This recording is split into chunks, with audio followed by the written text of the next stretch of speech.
Chapter 305. That's a mid-level immortal cultivation sect in the Upper Azure world, Lone Moon explained casually. When I just came back I already inquired about it. Honesty sect is mostly sword cultivators, and he wants to start cultivating as soon as possible. That place is suitable for Chef Yiching. So I've already gone over there to join Honesty sect in our names. That meant he went out to find a meal ticket. Father Nyo was indeed a responsible person. Before I Ching's cultivation is successful, we will stay there. Lone Moon looked down at Chef. The invasion of the demons into the mountain village had given him a reminder. It was too dangerous for him to fight back like this. He didn't know when his body could recover to accept the assistant seal, but it was obvious that the higher his cultivation, the more advantageous it was for him. So before he became a real assistant, he had to improve his cultivation as soon as possible. Thinking about it, the fan under his feet flew even faster, and stopped after flying for another 10 minutes or so. We're here. He pointed to a floating peak in front of him that was rich in spirit chi, and conjured a seal for himself. Instantly, the faint white chi around him disappeared, and he directly suppressed his cultivation to the soul formation stage. He turned to look at Shining beside him, and the corner of his mouth twitched. Forget about you. Anyway, even if she pretended to be a soul formation cultivator, no one would be able to tell. Shining was confused. He had already flown in with the others. Lu Hong felt that he might have been very lucky recently. As the sect master of Honesty sect, he had been racking his brains for hundreds of years, trying to make the sect flourish. He had thought of all ways. But because their sect had always been mainly sword cultivators. Sword cultivators' cultivation had always been harder than other cultivators, so there were very few disciples in the sect who were successful in cultivation. Even those who reached nascent soul were less than 5. Sword cultivators' hearts were relatively simple, and the sect had always been harmonious and never had any internal strife. The disciples were also quite hardworking in cultivation. But they were in the Upper Azure world after all. Compared to other sects they were not enough. Although sword cultivators could challenge those of a higher level, they couldn't compete with others in numbers. Besides, other sects all had soul formation cultivators. Not to mention the top sects, even ordinary sects with similar strength would more or less have 1 or 2 soul formation cultivators. Honesty sect alone had a shallow foundation to begin with. Apart from the founding master who ascended to immortality, no other soul formation cultivator appeared. Especially after an elder failed to break through to the soul formation stage and died, Honesty sect's days became more and more difficult. He could even imagine that after the next sect competition, Honesty sect would be demoted from a mid-tier sect to a lower-tier sect. When he thought of this, his heart burned with anxiety, and even his cultivation seemed to have been obstructed and was unable to advance in the slightest. He didn't know if it was the blessing of the ancestral master, but just as he was about to accept his fate, he was hit by a huge pie. Suddenly, a soul formation sword cultivator called Lone Moon came to the sect and asked to join Honesty sect. He once thought that he was dreaming. That was a soul formation cultivator that Honesty sect couldn't get for hundreds of years, and now it was delivered to their doorstep so easily? Furthermore, the other party was a sword cultivator. What was the concept of a soul formation sword cultivator? They were invincible among their peers and could even fight against those of a higher level. In other words, they were invincible in the entire 3 Azure realms. Such a powerful cultivator actually wanted to join their sect, which was on the verge of falling into decline. Lu Hong felt that this must be a dream. Absolutely. But when he asked again, the other party didn't have any intention of going back on his words. He even left a trace of his divine perception in the nameplate of the sect and gave it to him. Only then did Lu Hong confirm that the other party wasn't joking. He was instantly overjoyed. Filled with excitement, he carefully asked if there were any other requirements for the sect. All he could think of was to keep this soul formation cultivator at all costs. But he only thought for a while and said that he might bring a friend to join them tomorrow. That's it?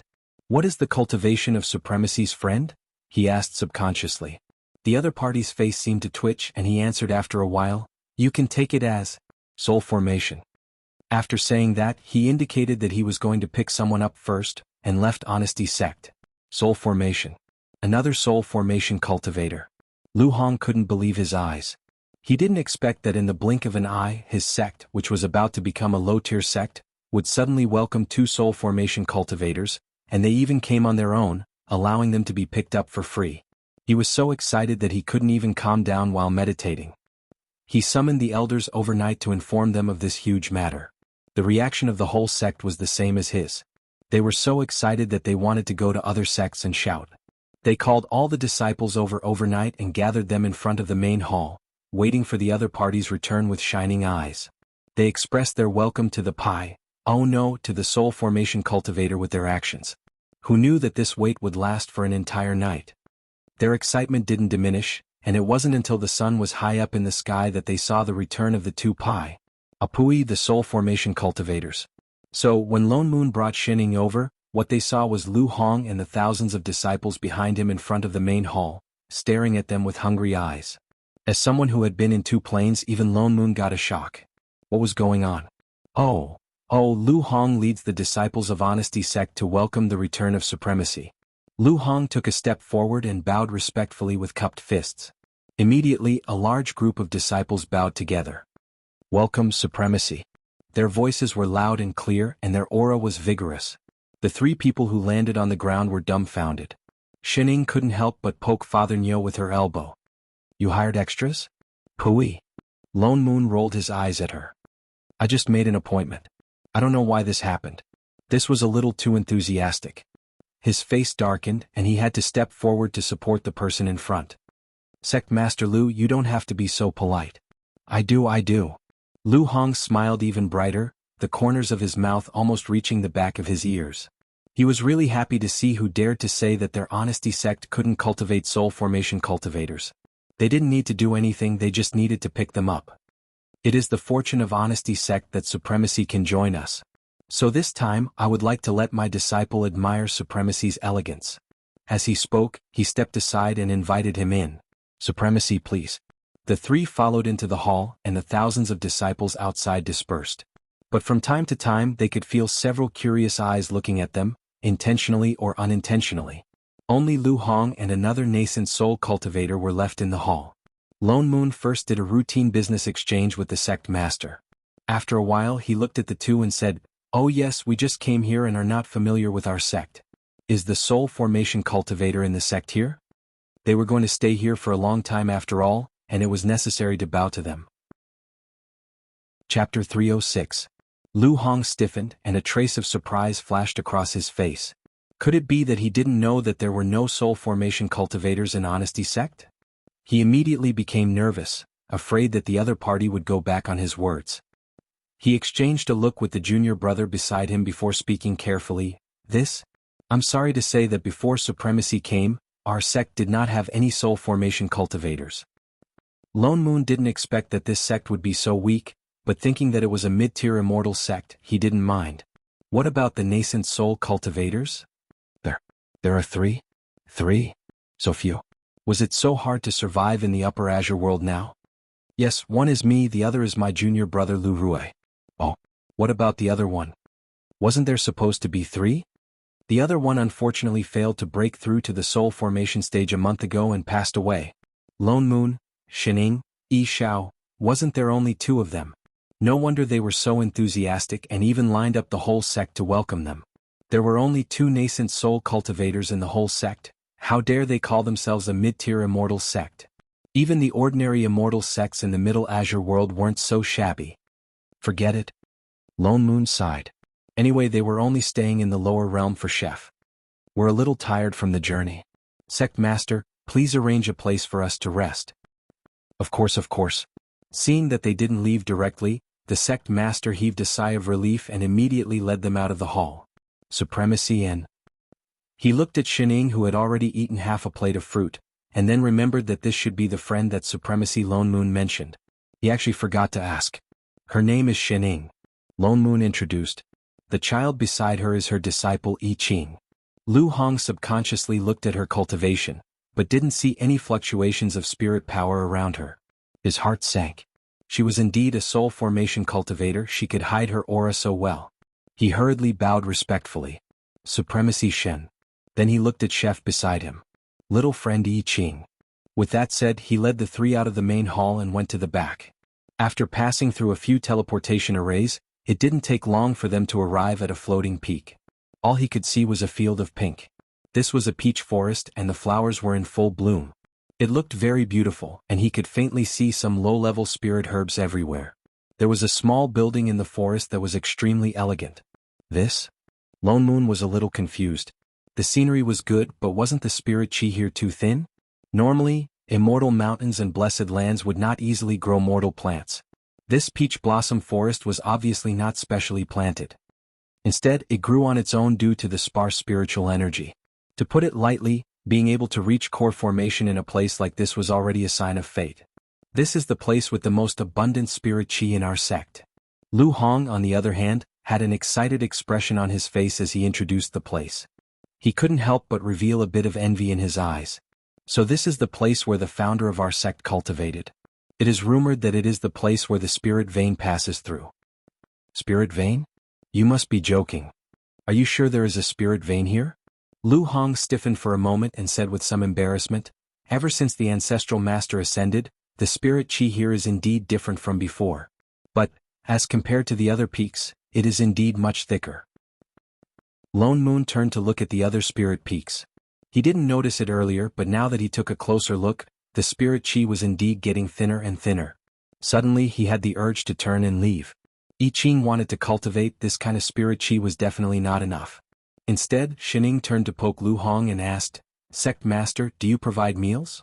Lu Hong faltered for a moment, thinking that she was afraid that the disciples around her would be hungry without grain liberation.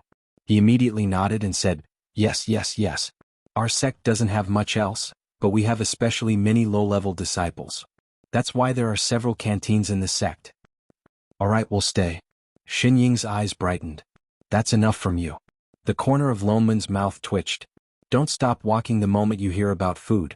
And that sect Master Lu, he has so many low-level disciples and none of them have grain liberation. What's there to be proud of? Lone Moon felt a little mentally tired. He took a deep breath and said, Forget it, if you want to stay then stay. Sect Master Lu, please bring some high-level Dharma artifacts over. I'll borrow them and set up a spirit gathering array. After a long time, perhaps the spirit meridians below will be able to recover. Recover the spirit meridians? That was something that would benefit the entire sect. Lu Hong's eyes brightened and he immediately took out his storage bag. Alright, all the Dharma treasures of our sect are here. What level of Dharma artifact does Supremacy want? The higher the better. Lu Hong thought for a moment and immediately took out a spirit sword from his bag. He handed it over with a face full of excitement. This is the highest level Dharma artifact of our sect, the Dharma treasure of our sect, Demon Slaying Sword. Supremacy, please see if you can use it. Lone Moon looked at the demon slaying sword that he carefully held up. The corner of his mouth twitched violently. Are you kidding? Your sect's Dharma treasure is a 6th level spirit sword. And it's freaking cracked. Nothing else? Is it not enough? Lu Hong thought for a moment and then took out a 5th level broken fan, a 4th level zither, a 3rd level broken bell. He handed it over with a sincere expression. Lone Moon's face was already as black as the bottom of a pot. What kind of poor and destitute sect had he randomly entered? Yet the other party had a sincere expression on his face. With a casual sweep of his divine perception, he knew that the pile of junk in his hands was indeed the best thing in the entire sect. Instantly, he felt that the entire sect seemed to be exuding a sense of poverty. Lone Moon sucked in a deep breath and suppressed the urge to crush those broken things. Forget it. He turned and conjured a seal. He opened the small mystic realm that he usually carried around with him. He directly grabbed a white ribbon that kept twisting like a living thing from inside. Instantly, the surrounding spirit chi increased tremendously. It was astonishingly rich, as if it was about to materialize. Without any guidance, it surged into his body. Lu Hong's spirit was instantly lifted. Even his cultivation that had not moved for a long time was slightly loosened. He could not help but stare at the white object in Lone Moon's hand with wide eyes. Could this be a spirit meridian? He exclaimed. It's an immortal. Lone Moon stopped halfway and sighed. Forget it. Just take it as a spirit meridian. He still had half of the immortal meridian that the little bird had given him. He directly took 2 steps forward, conjured a seal, and planted the half of the immortal meridian in his hand. In an instant, something spread out from the entire floating peak. The originally thin spiritual chi instantly surged and filled every corner of the sect. The ground also shook. With the help of Spirit Chi, Honesty Sect, which was originally floating more than 10 meters in the air, began to rise straight up. In a moment, it was already floating above the clouds. The richer the Spirit Chi in the blessed land, the higher it would float. This was common knowledge in the three azure realms. But no one had ever seen it go straight up into the sky. Lu Hong was so shocked that he dropped the Dharma artifact in his hand. He opened his mouth wide in disbelief. "Come with me for a while." Lone Moon tugged at the dumbfounded Lu Hong. "Supremacy, where are we going?" Lu Hong was still confused. "To check the accounts." I just can't stand the sight of you being so poor." Lu Hong, Shining, I Ching, Fruit Daddy was still the same daddy? Chapter 307. Shining and the others stayed at Honesty Sect. Because of the Immortal Meridian, Honesty Sect, which was supposed to be a low-class sect, became the sect with the densest spirit chi in the Upper Azure world. Immortal chi was denser spirit chi. Although it was only a small section of the broken meridian, it was hundreds of times stronger than ordinary spirit meridians. And the peach blossoms all over the mountain, because the ordinary plants could not withstand the dense spirit chi, withered visibly, and the spirit plants all over the ground began to grow wildly. Perhaps it was a coincidence that the floating peak they lived on was called Flutterless Peak. For convenience, Lone Moon changed it to Invincible Peak. Perhaps because he mistakenly entered a poor sect, Lone Moon felt that it hurt his dignity as a CEO. After that day he dragged Lu Hong to check the accounts and did not return for a few days. The entire Honesty Sect suddenly became busy, and one could often see low-level disciples rushing by. The quietest ones were the master and disciple on Invincible Peak. Shining lived a good life of eating and sleeping every day, completely letting herself go. Until Father Nyo finally remembered the purpose of coming down to the lower realm and returned. "I went around to find out more these few days," Lone Moon said with a heavy expression. "The spirit chi in the Azure world is much thinner than before. No wonder Honesty Sect still had thousands of disciples despite having so little spirit energy. According to the last time we ascended, it has already been millions of years. The four great clans of the past no longer exist." He sighed, feeling as if the world had changed and things remained the same, but the people had changed. "Oh," Shining responded. She was not as emotional as he was. She already knew it when she first saw Long Worm. "I think the decrease in spirit chi should be related to Azure World becoming an independent world." Lone Moon guessed that this was an immortal mystic realm in the past, and a world nurtured by immortal meridians. Naturally, there was plenty of spirit chi and so many soul formation and itinerant immortals. But since Azure World became one of the 3,000 worlds, all the spirit chi was nurtured by heaven and earth, so it was natural that it would be thin. There were gains and losses. It seemed like it would be more than 100 times harder for people in Azure World to ascend and become immortals. "Oh." Shining continued to eat her pastry. "The other half of the immortal meridian that I planted will slowly be assimilated by the Azure World. It won't last long," Lone Moon said seriously. "That's why we have to get Chef to cultivate as soon as possible." Why is he still immortal?" Before he could finish, he glanced at I Ching, who was holding a plate at the side, and exploded. Shining paused. Your sister." Lone Moon snatched the cake from her hands. "Didn't I give you the basic cultivation jade slip for you to teach him? What have you been doing these past few days?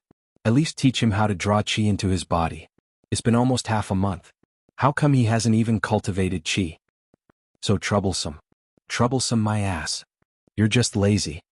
"Father Nyo," Shining suddenly said seriously, "are you sure you want me to teach you?" Dang. He stopped mid-sentence.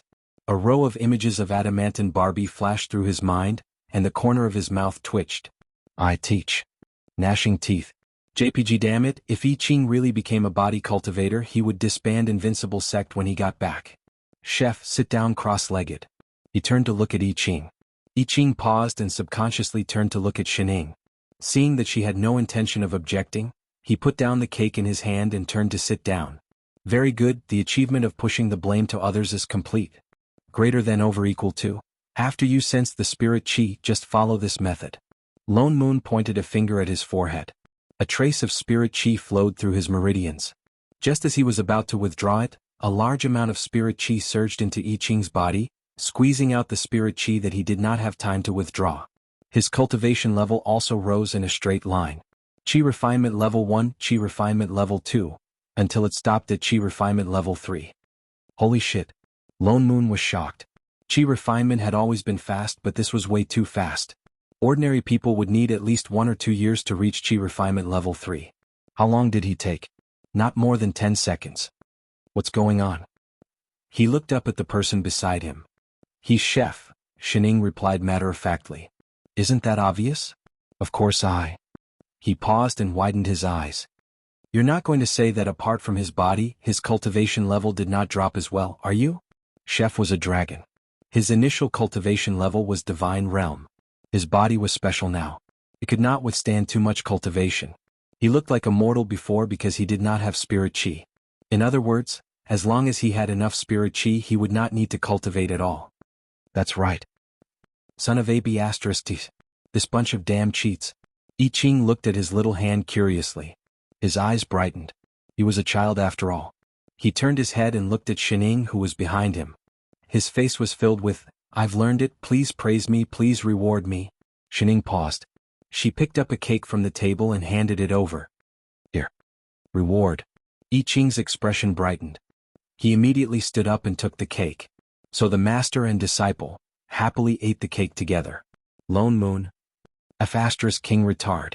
Just as he was about to say something, a person flew over hurriedly from afar. "Greetings, Supremacy." The person bowed in Lone Moon's direction. "What's the matter?" Lone Moon recognized him as the disciple beside Lu Hong. "Supremacy, Sect Master has an urgent matter. He wants to invite Supremacy to the main hall." Lone Moon frowned. Ever since he checked the accounts, Lu Hong ran away faster than a rabbit every time he saw him. Why did he take the initiative to invite him this time? "Got it. I'll go over right away." He lowered his head and glanced at I Ching beside him. The corner of his mouth twitched, but he could not help but add, "You should stabilize your cultivation first. You created your own sword technique. I can't teach you. You can only rely on yourself to slowly understand it." "Yes." I Ching nodded his little head, his face still cold and indifferent. Lone Moon then followed the disciple and flew towards the main peak. When the figure disappeared, I Ching's demeanor changed instantly. He was no longer cold like before. He was still a child after all. No matter how calm he was, he could not suppress the excitement of his first cultivation.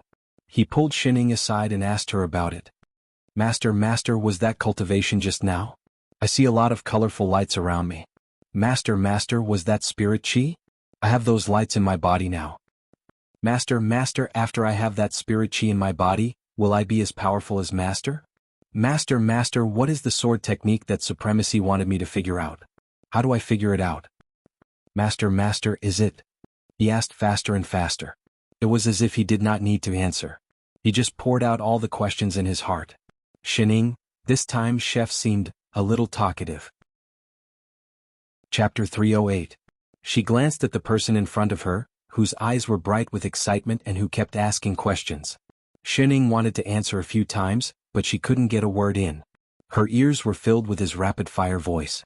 After asking dozens of questions, he finally seemed to be tired.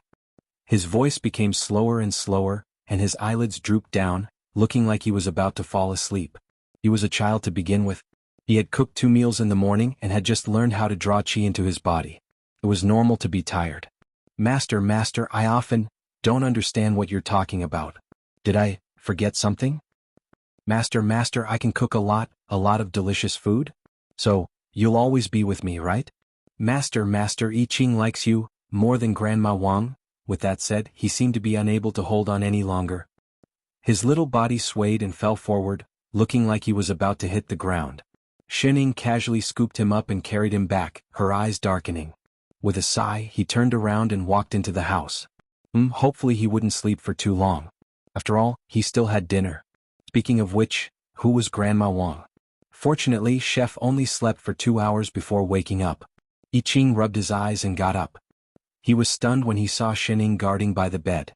His little eyes brightened instantly. He didn't know why, but he felt warm in his heart. When he was in the small mountain village, he was always alone. That was why he was especially envious of the other children in the village. They had parents beside them when they slept. Even Nyonyo had Grandma Wang. Only he didn't. Every day he slept alone and woke alone. Although he was already used to it, he always felt that somewhere was empty. But now he seemed to have one too. He had a master. He turned and hugged the person beside him. His whole little head was buried in her. Shining didn't pay attention and was almost knocked down by him. She hurriedly moved one leg to the side to stabilize herself. Coincidentally, she kicked the bamboo basket at the side. With a crash, fruit cores fell all over the ground. I Ching was still in her arms. He looked at the fruit cores on the ground, then looked at Xining. Suddenly he understood something. His little brows furrowed in disapproval. Xining subconsciously looked at the sky, pretending that she didn't see anything. Master, didn't you say that these fruits are not ripe yet and can't be eaten for the time being? This is actually what Father Nyo ate. Yes, definitely. Must. Alright, I was waiting for you to wake up. I was bored after sitting for too long, so I ate a few. You finished eating. Chef had indeed changed. He never talked about her in the past. He must have been led astray by Father Nyo. Master. I Ching sighed and sat up straight like a little adult. His face was serious and he was about to say something. Suddenly, a childish voice came from the door. He said carefully, Disciple Lu Tao requests to see Supremacy Shen. Uncle Master I Ching? Lu Tao? Oh. Xining paused. Seeing that there was no response from the outside, he probed, Supremacy Little Uncle Master, are you there? Here. I Ching answered and immediately jumped down from the bed. He brushed off the wrinkled corner of his clothes and glanced at Xining. Come in. Only then did the creaking sound of the door being pushed open. Unexpectedly, a child about the same age as I Ching came in. He had a round face and small eyes filled with curiosity. He looked surprisingly round. Alright, very round. This was a little fatty. Even the blue and white disciple robe he was wearing looked like a Taobao buyer's show. He first looked at I Ching, then looked at Xining, who was behind him. Perhaps it was because of his obesity that he bowed slowly. Greetings, Supremacy Little Uncle Master. What's the matter? Xining asked. Replying to Supremacy, my father? No, the sect master. He seemed to have said it out of habit. After thinking for a while, he changed the way he addressed Xining. The sect master asked me to bring Little Uncle Master to the disciple hall to record your disciple nameplate. I Ching was stunned. Then he remembered that Lone Moon seemed to have mentioned this before. He nodded. Alright. And? Lu Tao looked at Xining and continued. Supremacy Lone Moon asked me to invite Supremacy Shen to the main hall. Xining leaned lazily against the headboard. Why did Father Nyo call her again? So troublesome. Supremacy Little Uncle Master, please follow me. Lu Tao hurriedly took a step to the side and made an inviting gesture. Master, let's go. Seeing that Xining had no intention of moving, I Ching could only turn around and grab her hand. Xining then stood up and followed the little fatty to the transportation array in front of the house. Lu Tao wanted to bring I Ching to register his nameplate first, but I Ching refused. He sent Xining all the way to the main hall and watched her enter before turning in the direction of the disciple hall. Lu Tao looked confused. They could have arrived once they got out of the transportation array. Why did they have to go through the extra steps? But thinking back to his father's words, he suddenly seemed to understand something. Little Uncle Master, you are so good to Master. No wonder he became the disciple of Supremacy. I Ching stopped in his tracks. He instantly remembered the dark history of a certain someone getting lost 5 or 6 times a day on a peak that was only a few hundred meters above sea level. He remained silent. But the little fatty was a little excited. He was the son of the sect master. Among the entire younger generation of disciples in Honesty sect, he was the youngest and the highest in seniority. Behind him was a row of junior brothers and sisters and even apprentice nephews. So everyone had to add the word little in front of his address. Lu Tao, who was in the rebellious phase, was naturally very unhappy. He didn't expect an Uncle Master, the disciple of a soul formation Supremacy, who was even higher in seniority than him. He immediately felt better. So before the other party registered his nameplate, he called him Little Uncle Master first, with a very warm attitude. As if he had known beforehand that I Ching did not like to talk, he led him through several teleportation arrays while gesticulating and chattering, introducing all kinds of things to I Ching. He told him almost everything, from a few good-looking new disciples in the outer sect to which female cultivator the sect elders were interested in. It was like a moving little encyclopedia. I Ching also listened along the way without any intention of stopping him. But in his heart he was thinking, what should he cook for Master tonight? The two of them talked while the other was absent-minded. They were rather harmonious along the way. Seeing that they were about to reach the disciples' hall, there was a commotion in front. Lu Tao stopped in his tracks. Only then did he see a circle of people in front of the disciples' hall. They were all children less than 10 years old. Some wore blue and white disciple robes like him, while the other group wore green robes. They were divided into 2 sides and seemed to be arguing about something. Aren't they from Green Robe's sect? Lu Tao was stunned for a moment. He frowned and looked at I Ching.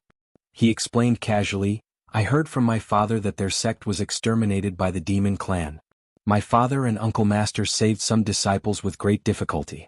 Why are they gathered here? Little Uncle Master, let's go and take a look? Yes. Chapter 309. I Ching nodded and walked over quickly. Before they got close, a small figure suddenly flew out of the crowd and fell in front of them with a thud. Lu Tao was stunned and his eyes widened. Little junior brother. He obviously knew him and hurried to help him up. It's little Uncle Master Lu Tao. Someone shouted, and the people who had gathered there all rushed over. Lu Tao held the fainted person in his arms, and his already fat face puffed up even more. Who hurt little junior brother? It's me. Before the crowd could answer, a male voice came from the opposite side. The crowd immediately made way and a thin and weak child walked over. He wore a green robe and his eyes were full of disdain. He snorted and said, Who asked him to look down on people? Who are you? Lu Tao's chubby little face scrunched up. I am. Before the other party could answer, I Ching was stunned and blurted out, Dog. He was actually the same child who had no parents back in the small village. Only then did the young man in green see I Ching beside him. Wild boy, you are actually still alive. The child was shocked and seemed to think of something. He glanced at Lu Tao beside him and his eyes were full of disdain. I didn't expect you to actually join Honesty Sect and...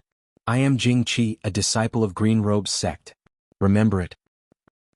I Ching seemed to not care at all and added, I am I Ching. Jing Qi frowned and some anger rose inexplicably. But Lu Tao fed the disciple in his arms an elixir and looked up at Jing Qi. Why did you hurt my little junior brother?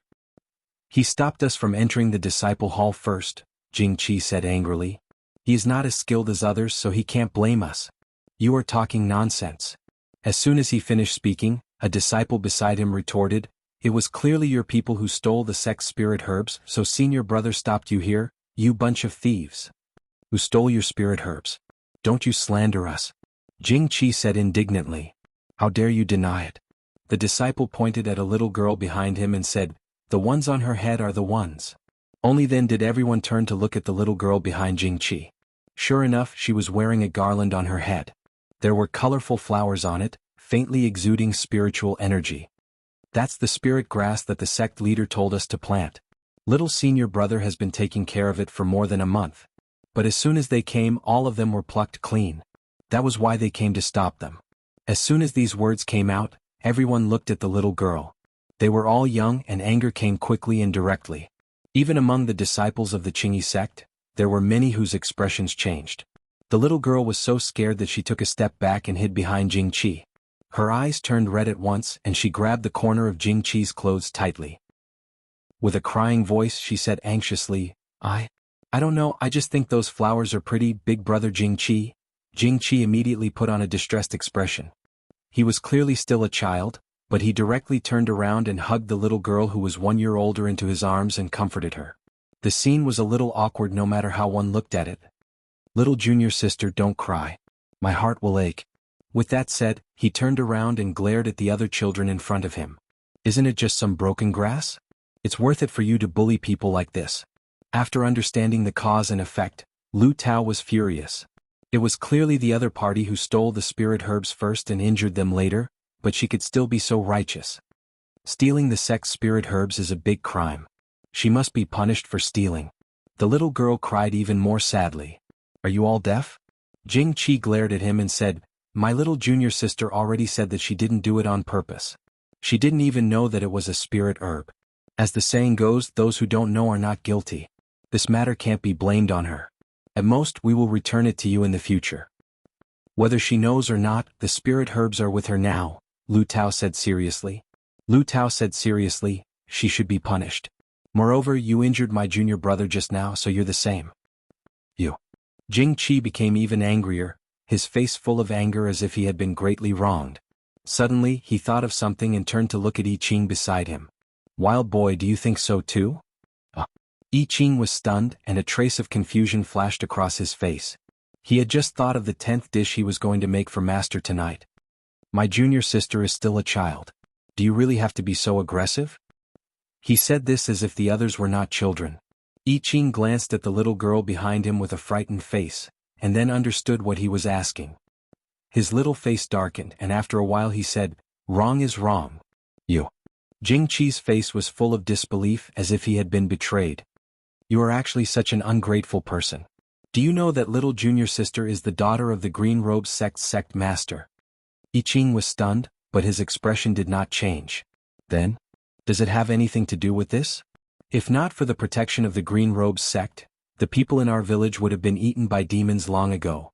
I didn't expect that once you joined Honesty Sect, you would help others to deal with the daughter of your benefactor," he said righteously. "You are really too cold-blooded." I Ching frowned. The villagers were obviously saved by Master and Supremacy Lone Moon. What did this have to do with the Green Robe Sect? Cut the crap. Lu Tao could not bear to listen anymore. He looked at the surrounding disciples and said, "Catch these two thieves who stole the spirit herbs and hurt people." The surrounding disciples immediately surrounded them. Jing Qi still protected the little girl behind him, and pulled out his sword and looked at the crowd fiercely. But the other Green Robes disciples who were originally following behind him looked at each other and hesitated. "Humph, you are just relying on your numbers." Jing Qi laughed coldly and something flashed in his eyes. He still looked at the children arrogantly. "I didn't expect that the dignified Honesty Sect is also a group of shameless scoundrels. You can't win, so you want to bully others with your numbers." "Who can't win?" Lu Tao glared at him angrily. "Didn't I defeat that junior brother of yours just now? He is a sword cultivator, so weak. Don't speak ill of my Honesty Sect." Lu Tao was furious. He pointed at him angrily and said, "My junior brother just entered the sect not long ago, and is only at the 2nd level of Qi refinement.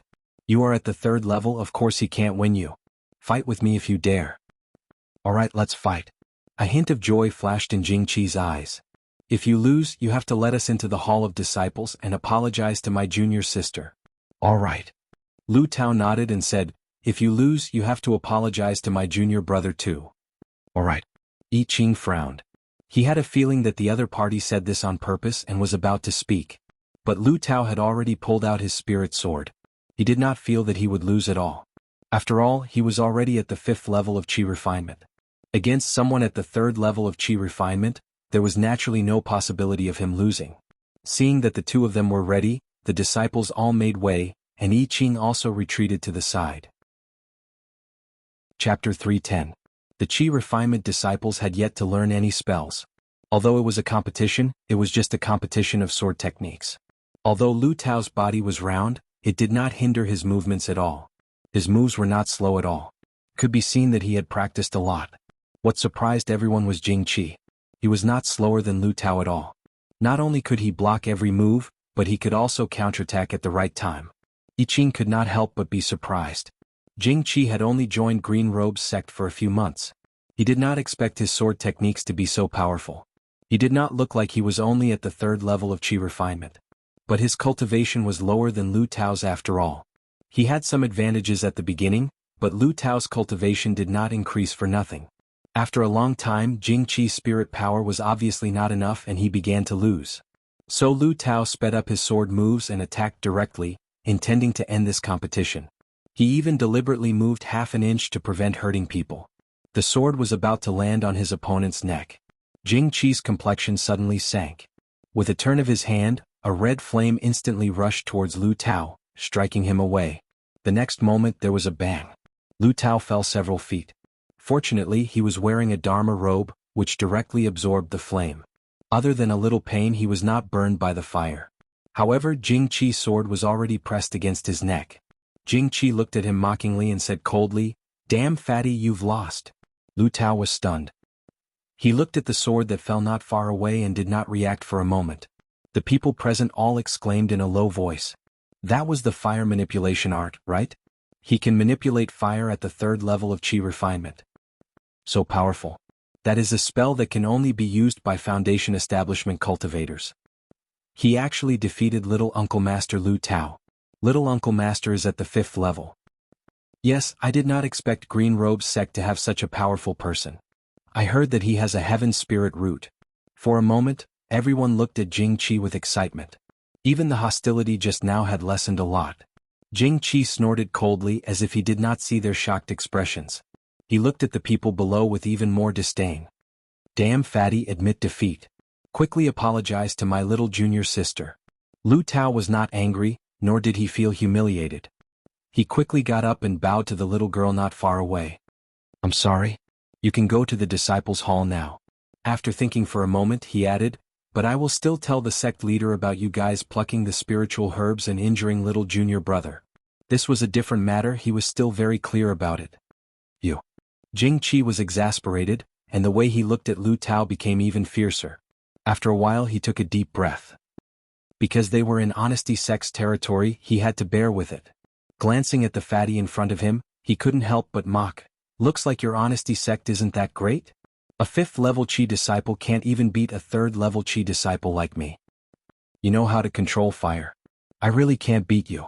Unexpectedly, Lu Tao admitted it with a serious face. How could a child who was less than 10 years old have so many twists and turns? Even the other disciples nodded their heads, as if they did not understand the mockery in his words. Jing Qi felt as if his heart was being stifled for a moment. His anger was unable to rise or fall, and he just wanted to find an exit.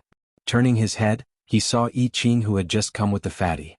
His eyes darkened instantly and he pointed directly at him. Hey wild boy, we are also from the same village. Why don't we have a competition too? For some reason he just couldn't stand this person. They were both orphans, but he seemed to be one head above him in every way, whether in the village or now. He often called people uncle and auntie, but the villagers preferred him who didn't talk much. He was lucky to join an immortal sect, but he turned around and joined the bigger Honesty Sect, as if he was born to be his nemesis. Don't worry, I won't use the fire manipulation art, he said with some eagerness, as if he wanted to prove something. We are both Qi disciple level 3. No.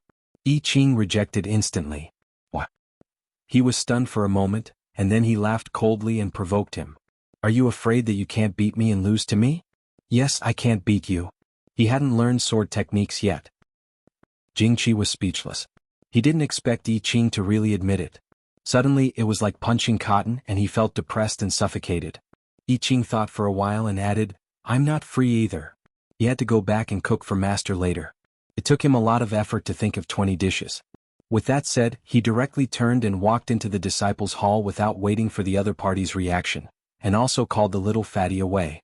Only Jing Qi was left, his face dark, and his hands by his side instantly clenched. In the main hall, Sect Master Lu Hong sighed and looked at Lone Moon beside him. I didn't expect the demon race to be so rampant now. They actually dared to gather people to attack an immortal sect. Green Robe's sect was careless and thus fell into their hands. They didn't activate the protective mountain array? Lone Moon frowned. Normally, every sect would have a protective mountain array to block the enemy's attack, and to buy time for rescue. Green Robe's sect was not far from Honesty Sect. Even if the rescue was not in time, it wouldn't be to the extent of being wiped out, right? I also don't know why their protective mountain array was not activated. Lu Hong shook his head. By the time I received the news, it was already too late. But I found the demonic aura of a 10th level demon king there. I'm afraid that even if the array was activated, it would not be able to stop those demons. 10th level? The demon king personally attacked? He suddenly thought of a certain rabbit. When did the demon race become so courageous? So many demons, why did they attack a small sect? I also don't understand this matter. Lu Hong also looked puzzled. They usually didn't have much contact with Green Robe's sect, but they also knew that it was a sect poorer than them. Apart from the sect master who was a nascent soul, there were very few golden core disciples in the sect. When Junior Brother and I received the message and rushed over, the entire Green Robe sect was almost slaughtered. Shining, what do you think happened? Lone Moon looked at Shining beside him. Shining looked up. The demon race attacked Green Robe's sect. The corner of Lone Moon's mouth twitched. They were in a meeting after all. Even if she was pretending, she should at least be more serious. Green Robe's sect is less than 100 miles away from here. To the south. Thinking of her poor sense of direction, he immediately changed his words. It's the immortal sect near the village that I Ching was previously at. Oh. Shining seemed to have just reacted. The demon race has never acted in groups. Lone Moon frowned. First it was that small village, then Green Robe's sect. So many demons appeared together and they were all nearby. There must be another reason. Xinying's eyes narrowed. After a while she said, that alarm, as expected. Lone Moon's heart could not help but tighten. Chapter 311. You also think it has something to do with that person? Loneman's eyes lit up. The demons obviously had a motive. And when they were in that small village, the only abnormal person was the one Shining met, the person that the God-fiend said had a providence skewed towards. The providence in this world was not fixed. It was rarely concentrated on one person, but the total amount did not change. In other words, if one person had more providence, it would be less relative to others. There were gains and there were losses. Shining said that she met the person who had providence skewed towards, and he had already left. And that night, the demons attacked the village. Then the immortal sect next to it, Green Robe sect, was also annihilated. They were so close that it was impossible not to think of them.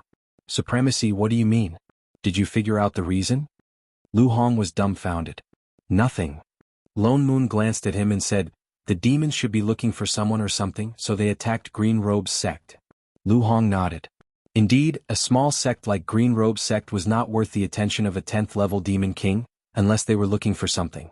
Oh yes, Junior Brother and I were in a secret room, and we found a few disciples who had just entered Green Robe sect. Disciples? Lone Moon's eyes turned cold. So, Lu Hong shuddered involuntarily. So, we brought her back. You want to take them into the sect? Lone Moon laughed coldly. It was written all over his face that you were so poor that you couldn't even feed your own people. How dare you take in new disciples? Lu Hong broke out in a cold sweat. There are many talented ones among them. Lu Hong didn't dare to speak mainly because he was poor. Ever since Supremacy Lone Moon came to Honesty Sect in just a few months, the whole sect had changed. The spirit chi was rich, not to mention. The main thing was that the methods he taught to reorganize the sect were really useful. The pockets of the whole sect were instantly filled. Originally he didn't feel it because he was used to being poor. But since he had spirit stones, every time he saw those people from top immortal sects, he didn't feel weak anymore and his back straightened. In the past, it was already a great reward for every disciple in the sect to receive a Taoist robe. Now they could even carve an array on their Taoist robes. In the past they had kept the magic tools and magic treasures that they did not dare to use easily. Now that they had spirit stones they could throw them away after using them. This was something that he didn't even dare to think about in his hundreds of years of cultivation. But now it had all come true. And all of this was due to Supremacy Lone Moon's efforts.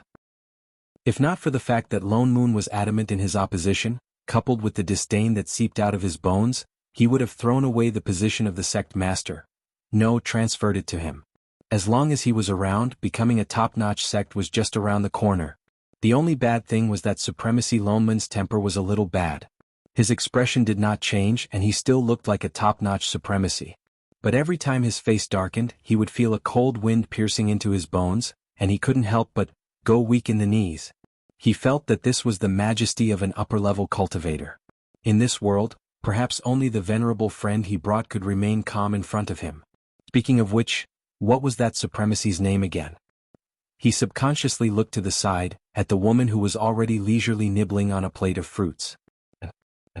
Shani? Shinyang? Alright, that's not important. Supremacy, those are all half-grown children, they have nowhere to go. Lu Hong continued laughing. What's more, it's almost time for our sect to accept disciples. The elders of the sect are all waiting outside.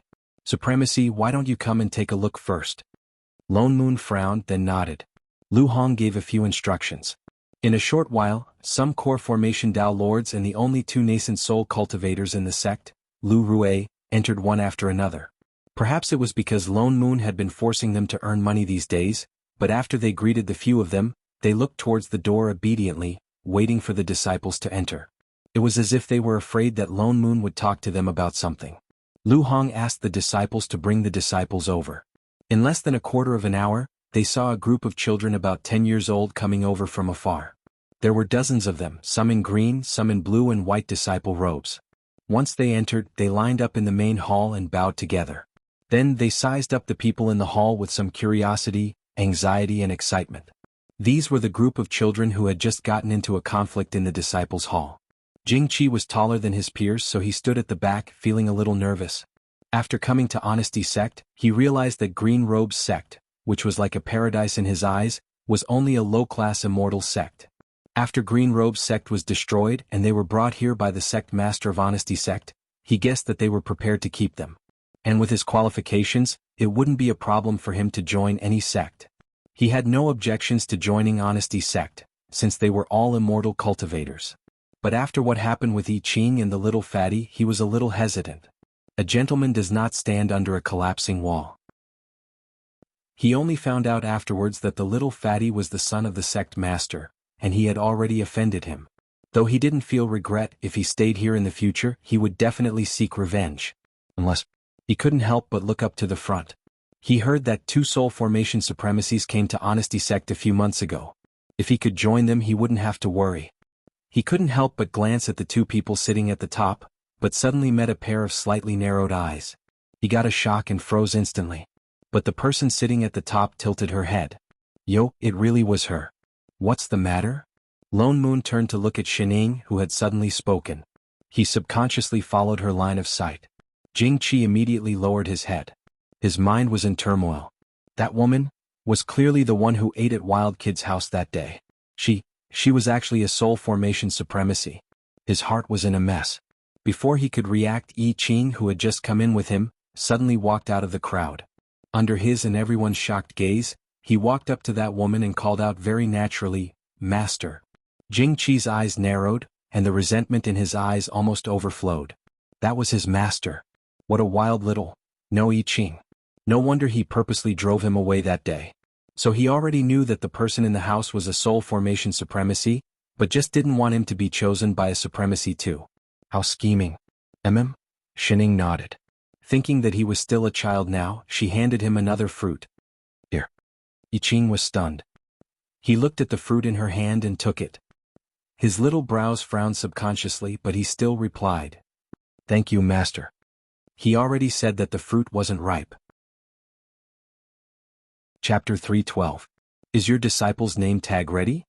Lone Moon, who had already turned his gaze to Chef, asked casually. Yes. I Ching nodded and turned to stand beside Shining obediently. He had to hurry back to cook later. He could not let master eat this kind of unripe fruit again. Lu Hong looked at Lone Moon and suggested with a smile, "Supremacy, among the disciples that we brought back this time, there are indeed quite a number of disciples with good aptitudes. There's even a fire elemental heaven spirit root. One look and you can tell that he's a good seedling that's very suitable for sword cultivation." He immediately began to recommend, implying that Lone Moon should also accept a disciple. Aren't we a sword cultivation sect? Lone Moon was not moved at all. He picked up the teacup beside him and said, "Sword cultivation is the heart of the sword. The understanding of sword techniques has little to do with spirit roots. Besides, the difference between spirit roots is only the amount of spirit chi absorbed. We don't lack spirit chi here." Yes. Lu Hong's mouth twitched. "You have money, whatever you say is right." After thinking for a while, he did not give up and said, "This disciple's ability to understand is not bad, and he is also smart. I heard from the surviving disciples of Green Robe's sect that he was the one who let everyone hide in that secret room, so that these disciples could escape." Lone Moon raised his eyebrows. Seeing that he was interested, Lu Hong continued, "Supremacy sect is empty, you don't see any disciples. Even Shin. Supremacy Shin already has a disciple. Why don't Supremacy also accept one so that you can pass on your mantle?" Lone Moon's mouth twitched. Who said he was empty? There were still more than 200 disciples in the invincible heavenly palace in the immortal world, which one of them was not taught by him. If not for Shining this cheat, would they be able to cultivate crooked? Could they? Even now, I Ching said that he was Xin Ying's disciple, but in the end he was still the one who taught them. Seeing that he did not reply for a long time, Lu Hong thought that he had admitted it. He quickly looked up at the group of little radishes in front of him, and waved at Jing Qi, who he had met once at the back. "Come, child, come to the front, let Supremacy see." The children were stunned and turned around curiously. Jing Qi was overjoyed and clenched his fists. Thank goodness. There were 2 supremacies in Honesty Sect. If he joined the other sect, he would not be any worse than I Ching. He suppressed his excitement and took a step to the side. Only then did he pass the crowd and walk forward. Only then did Lone Moon look up. Then, puff. He was so shocked by the scene in front of him that he spat out a mouthful of tea and instantly stood up from his chair.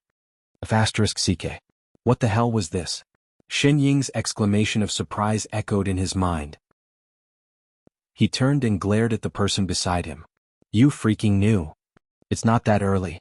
Shining tilted her head. 2 minutes ago. *CK. Would it kill you to remind me?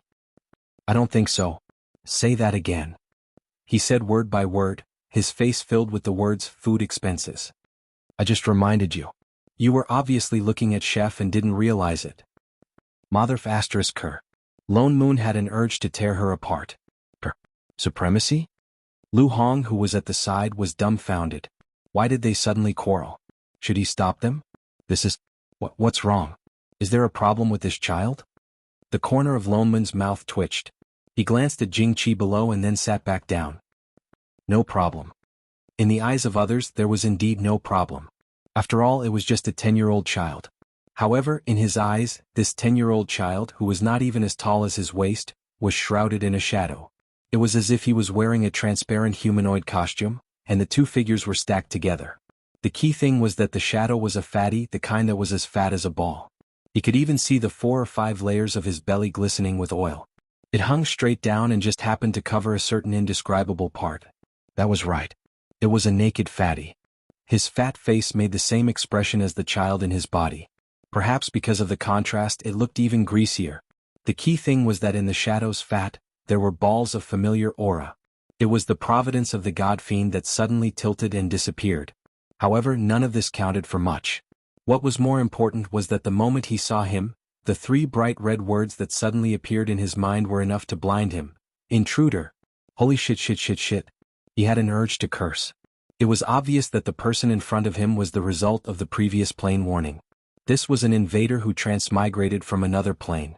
As a newbie, Lone Moon really did not know how to deal with the so-called plane crisis. And the other party did not seem to know what they looked like. This was different from any plane invasion that Xinjing casually mentioned. He turned to look at Xining. Seeing that she did not look like she was going to deal with it immediately, he could only bear with it for now. Supremacy, what do you think of this child? Lu Hong wanted to say a few more words of praise. Lu Tao suddenly rushed in, his face anxious. Dad. Not good. Tao. Lu Hong reprimanded. Why are you so flustered? Dad. Lu Tao remembered his purpose and said anxiously, not good. Little junior brother suddenly started to vomit blood. The uncle master in the medicine hall said that he needs qi-nourishing pills to recover. Jishu?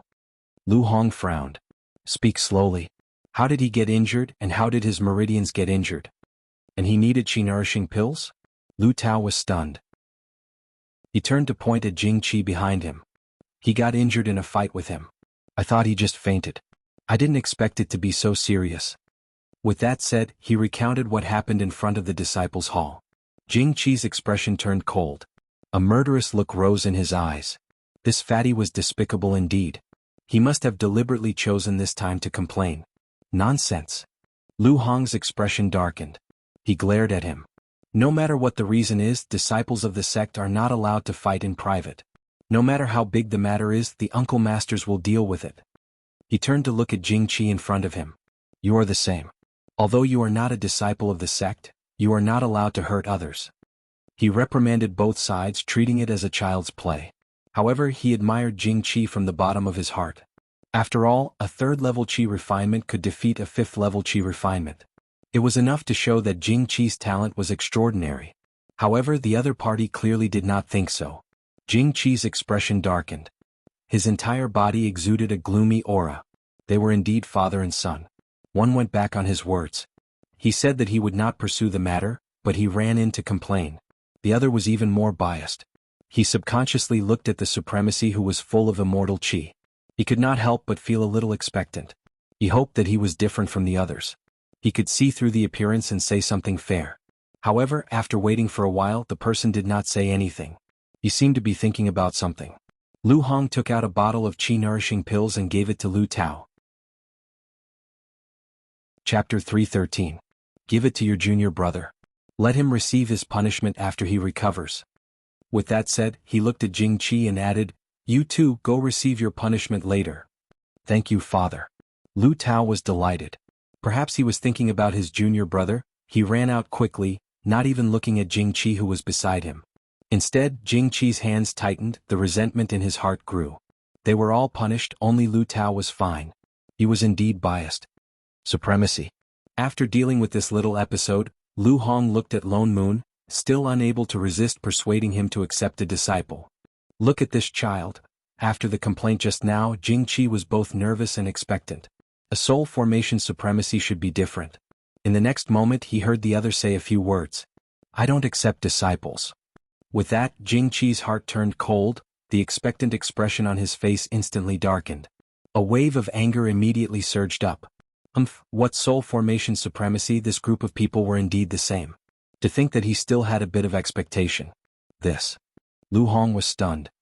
Supremacy, why don't you reconsider? After all, a heaven spirit root is rare. Moreover, it was a fire spirit root. No need, I have no intention of accepting disciples today anyway, and sword cultivators do not value spirit roots. No matter how talented a spirit root is, in my eyes, it is the same as the 5 spirit roots. Lone Moon continued.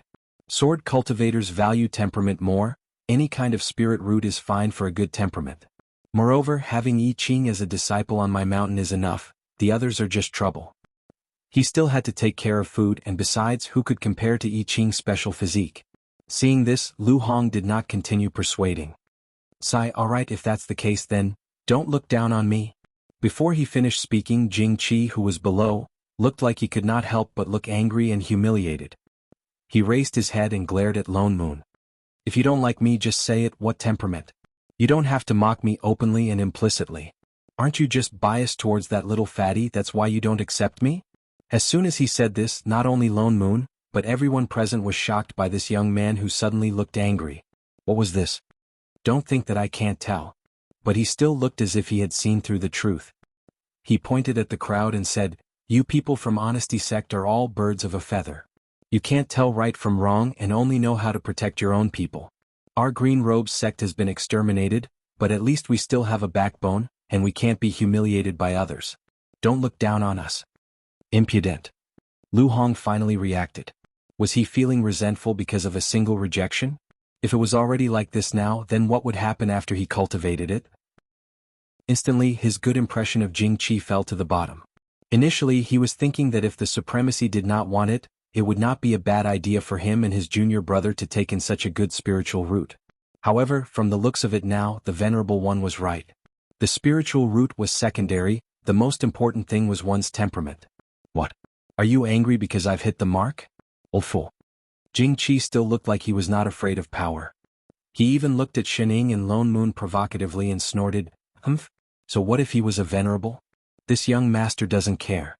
Even without you, I will stand at a higher position than you one day. It was getting more and more ridiculous. Lu Hong was so angry that his beard blew up. That was really embarrassing. He was the one who thought the most of this kid. Now that he made such a scene, it was like slapping him in the face in front of everyone. So young and yet you have such a big mouth. But he was still a kid after all, and he could not punish him too harshly.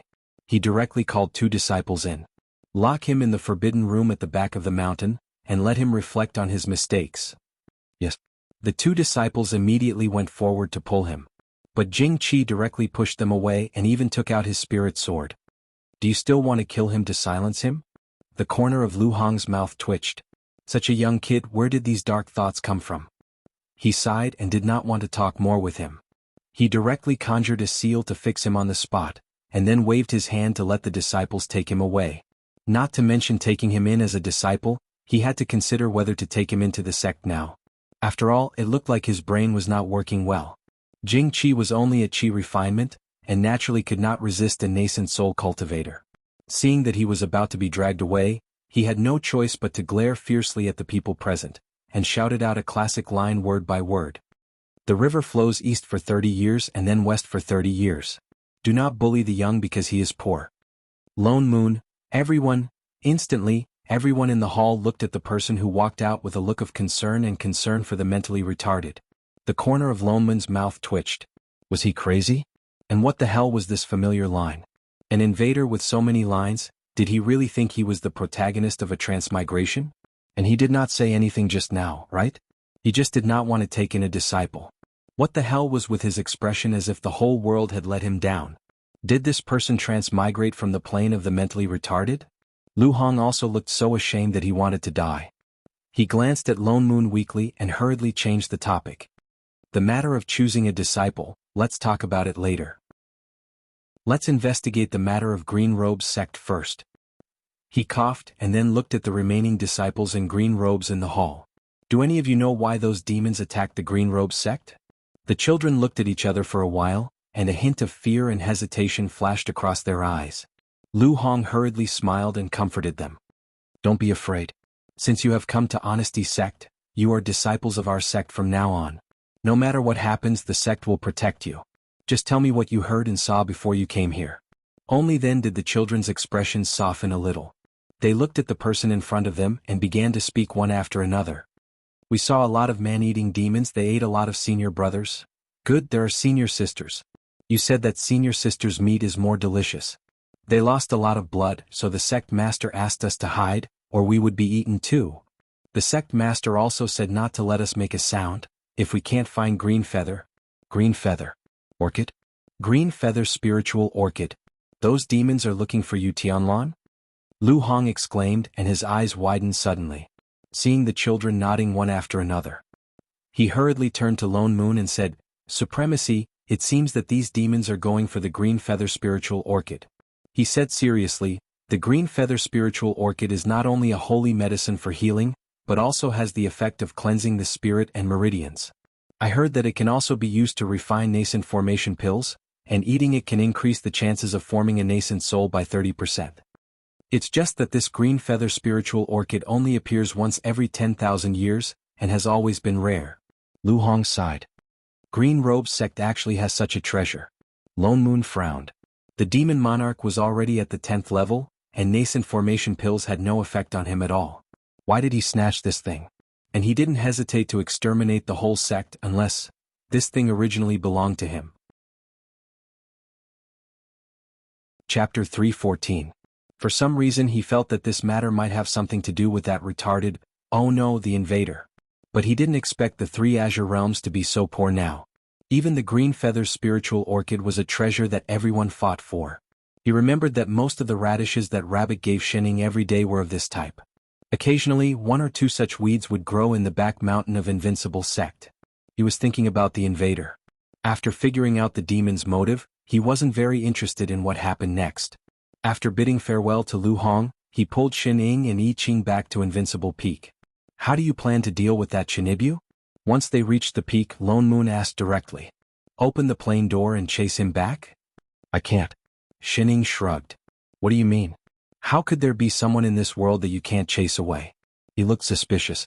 Xin Ying picked up a fruit out of habit. Just as she was about to eat it, Yi Qing suddenly snatched it from her and handed her a pastry. She paused and stuffed it directly into her mouth. He's mixed. Lone Moon paused. He suddenly thought of the fat shadow that wrapped around him. You mean the providence on him? That was the providence that belonged to this world. If they threw him back to his original plane now, it would indeed affect it. No. Xin Ying tilted her head. Providence is just some data. If it's missing, we can just add it. There was no difference. Lone Moon's mouth twitched.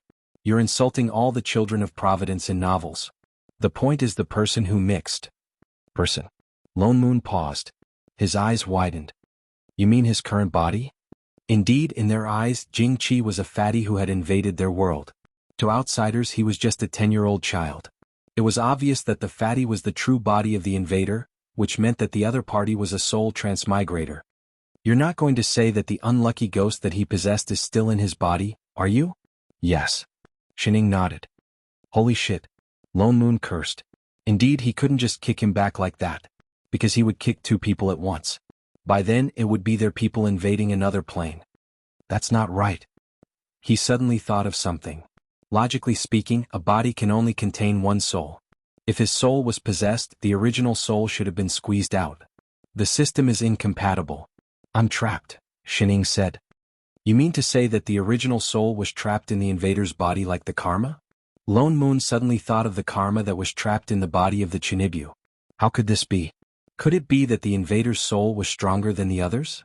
Xin Ying lowered her head and thought for a moment before replying, maybe he's whiter. What? The corner of Lone Moon's mouth twitched. He thought about the layers of fat on the illusory figure.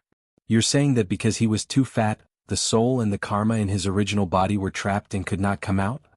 Yeah. Right, your sister. Since when was being fat a superpower? Hey, don't casually add a sense of existence to being fat. Then what do we do now? Are we going to let him stay here forever? With his belly full of karma, he might really become the male lead in the future. What about the original soul? We can't just let him stay here, can we? This was the first plane mission. Did they have to start with a high difficulty? Let's wait for him to exhaust. Exhaust? You mean we should exhaust his karma first? Lone Moon hesitated. He thought about it carefully.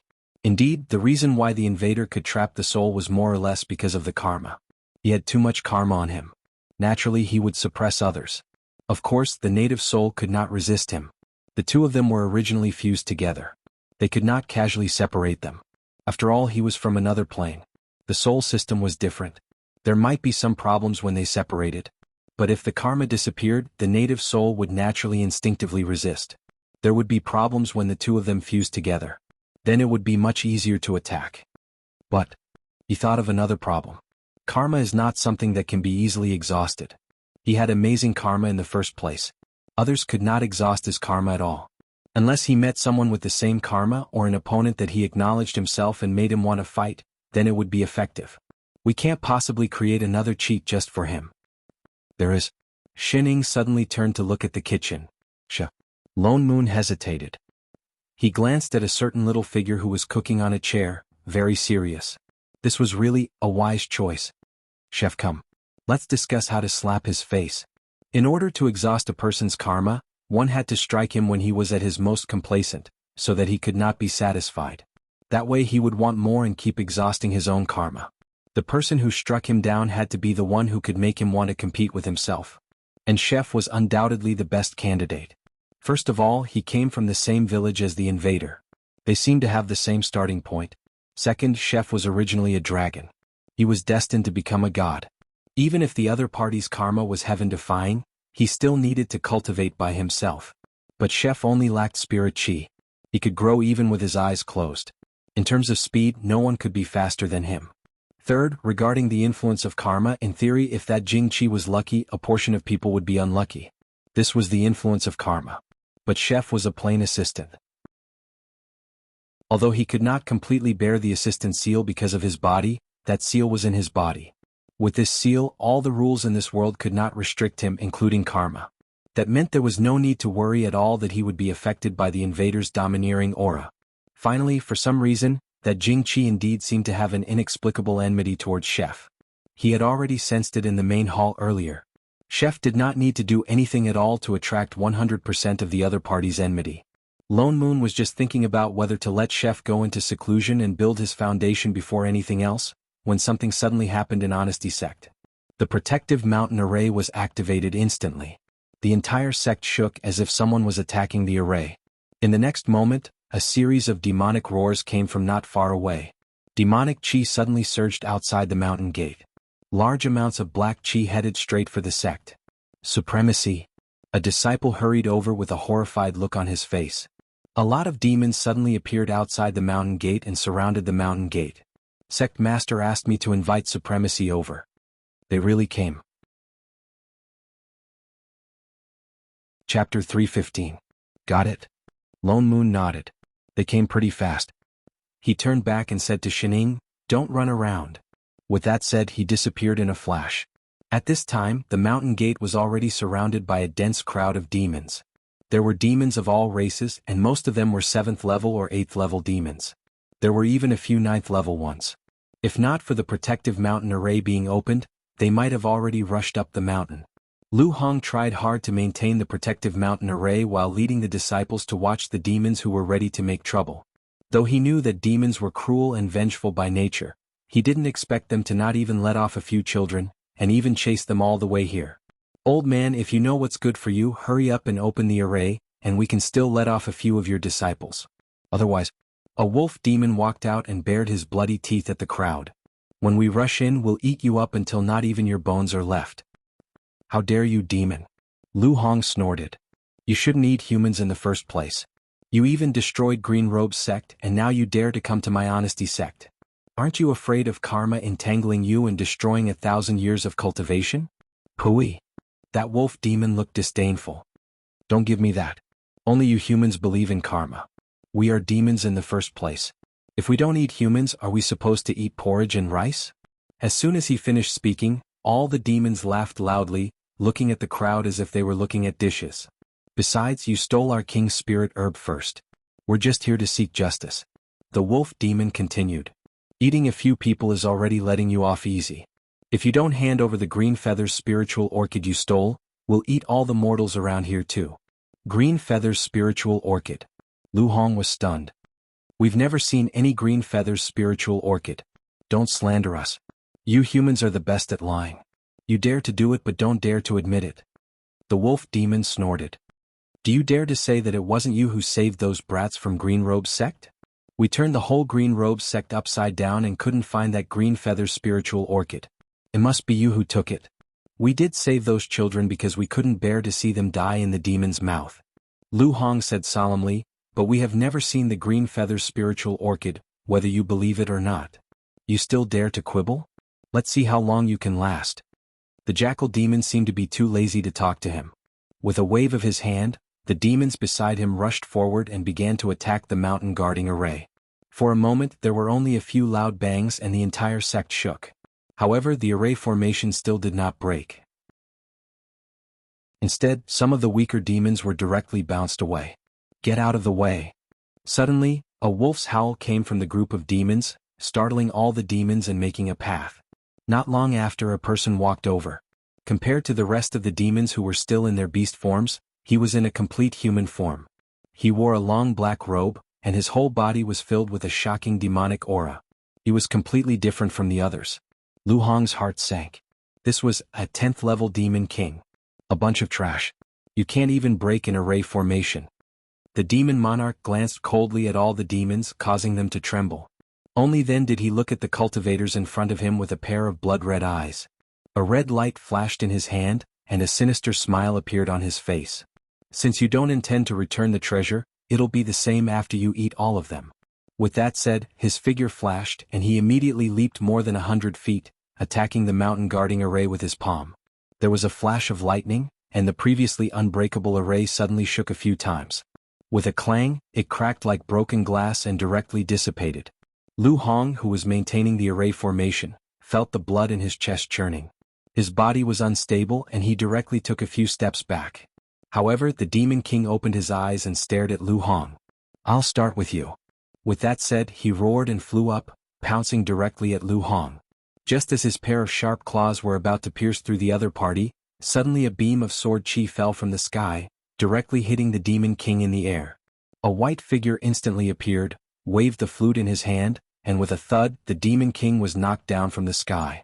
With a bang, the Demon King did not even have time to squeak before directly smashing onto the ground. The demon chi on his body dissipated by more than half, and instantly, he was beaten back to his original form. Lone Moon stepped on the huge wolf demon that had changed back to its original form. He frowned as if he did not dare to believe it. He asked, "This is the Demon King?" The little animals of this generation were not good, much weaker than the rabbit of the past. Perhaps because the look of disdain on his face was too obvious, the people and demons present all fell silent, with a dumbfounded expression on their faces. It felt like before it started it was already over. Soul formation cultivation. Nobody knew which demon was the first to scream. Instantly, the whole group of demons seemed to be in an uproar. They turned and began to flee, not the slightest bit of intention to save the Demon King, not the slightest bit of love for their own kind. Don't you not believe in karma? Then I'll show you what karma is. Lone Moon snorted coldly. It was not easy for him to act tough, so he had to continue. He changed his hand, and an incantation was formed instantly. Instantly, a sky full of swords appeared, directly attacking the fleeing demons below. Before they could even take a few steps, they were caught up by the spirit swords and turned into a sea of blood. For a moment, the whole Honesty sect was filled with the cries of all kinds of demons. Just that previously it was a threatening roar, but this time it was a wail of death. In less than 10 minutes there was total silence.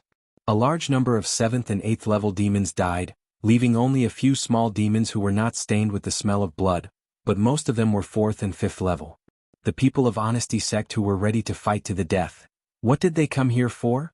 Lone Moon made a rebirth incantation, sending all these bloody demons who looked like they had eaten many humans, to the river of forgetfulness. Then he turned back. Where do you want to run to? The Wolf King, who had just crawled 2 steps, suddenly stiffened. All the hair on his body stood up in shock, and he lay on the ground, trembling. Supremacy, spare me. I didn't know that there were soul formation supremacies here. Didn't they say that the highest cultivation level here was at nascent soul? Sure enough, rumors were not to be trusted.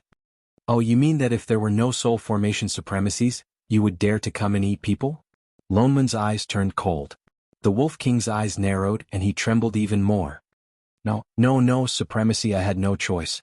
The green feather's spiritual orchid that I had been raising for thousands of years was stolen by them.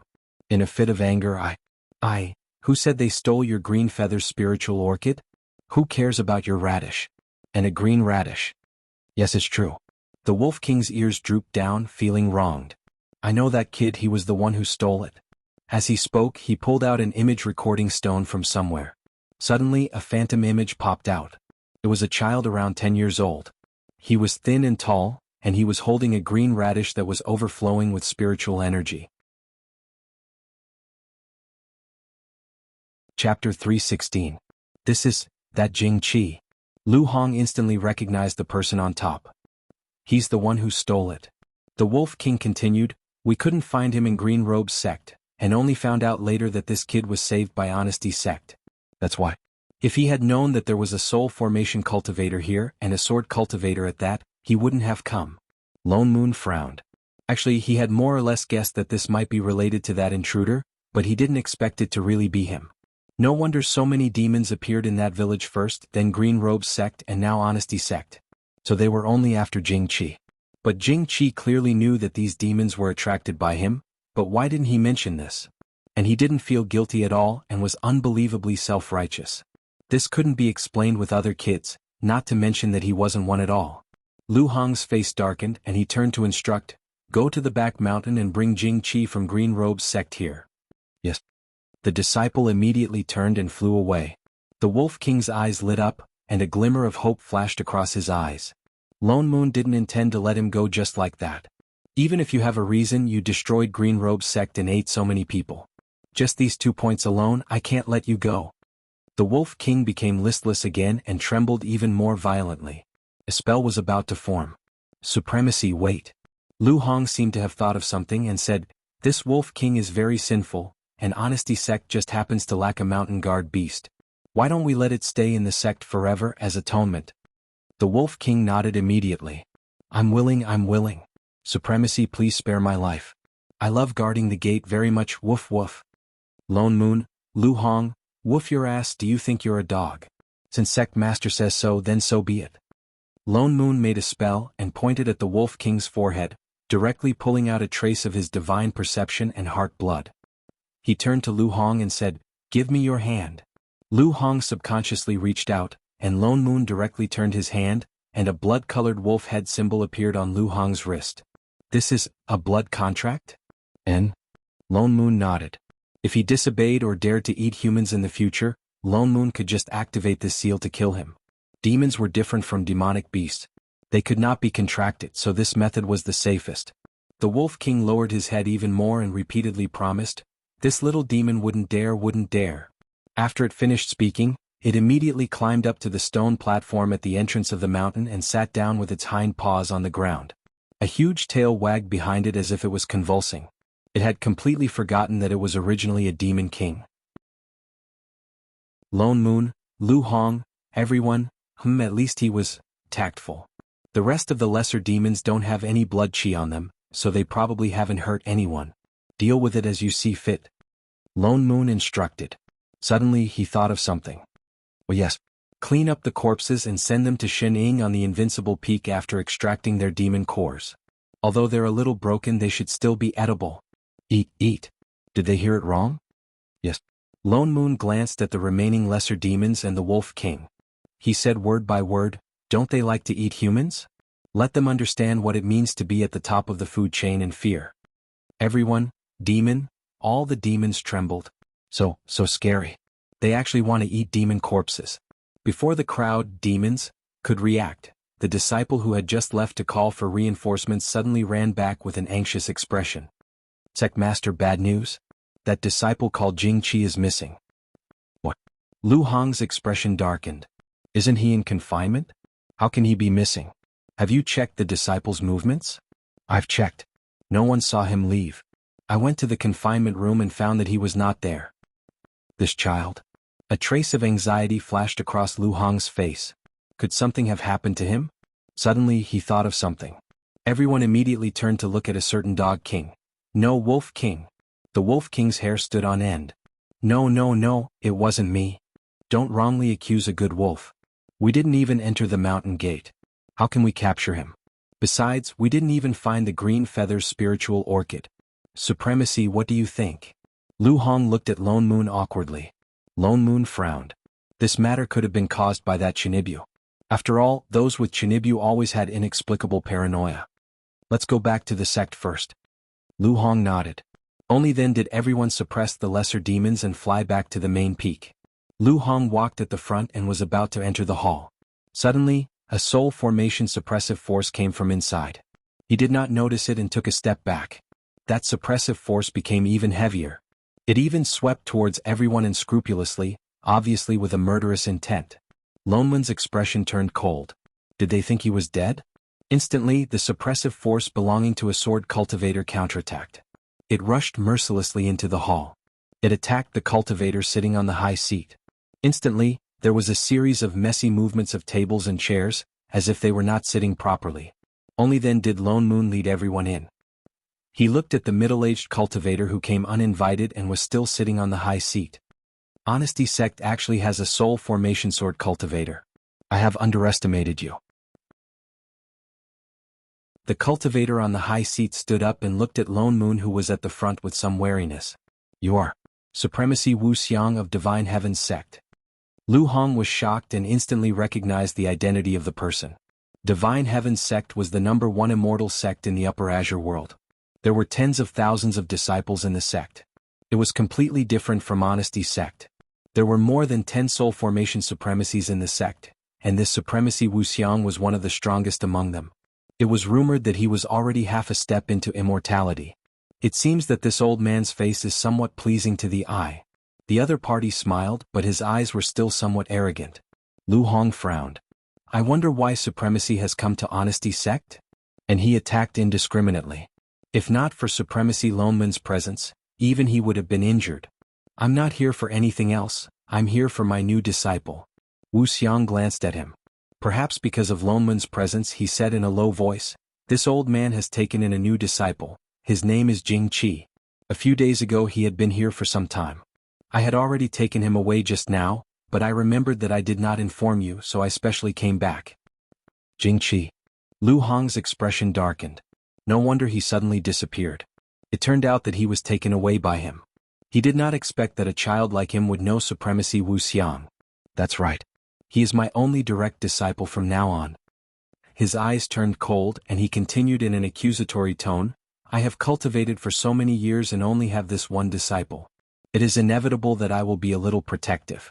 Apart from informing your sect, I have another thing to ask you this time.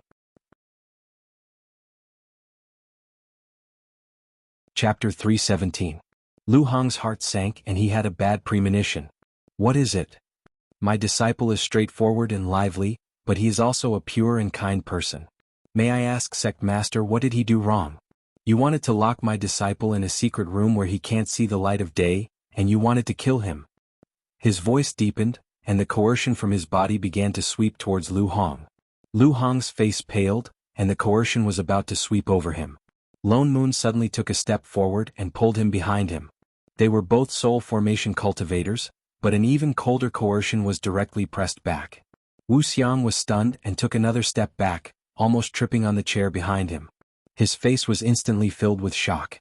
Just now, he thought that it was because he was not prepared that he was pushed back. Now it seemed that this person's strength was not inferior to his at all. He clearly looked like he was only in the middle stage of soul formation, but why was his coercion so shocking? Could it be that this was a sword cultivator? Supremacy's words are really interesting. Lone Moon gave him a businesslike smile.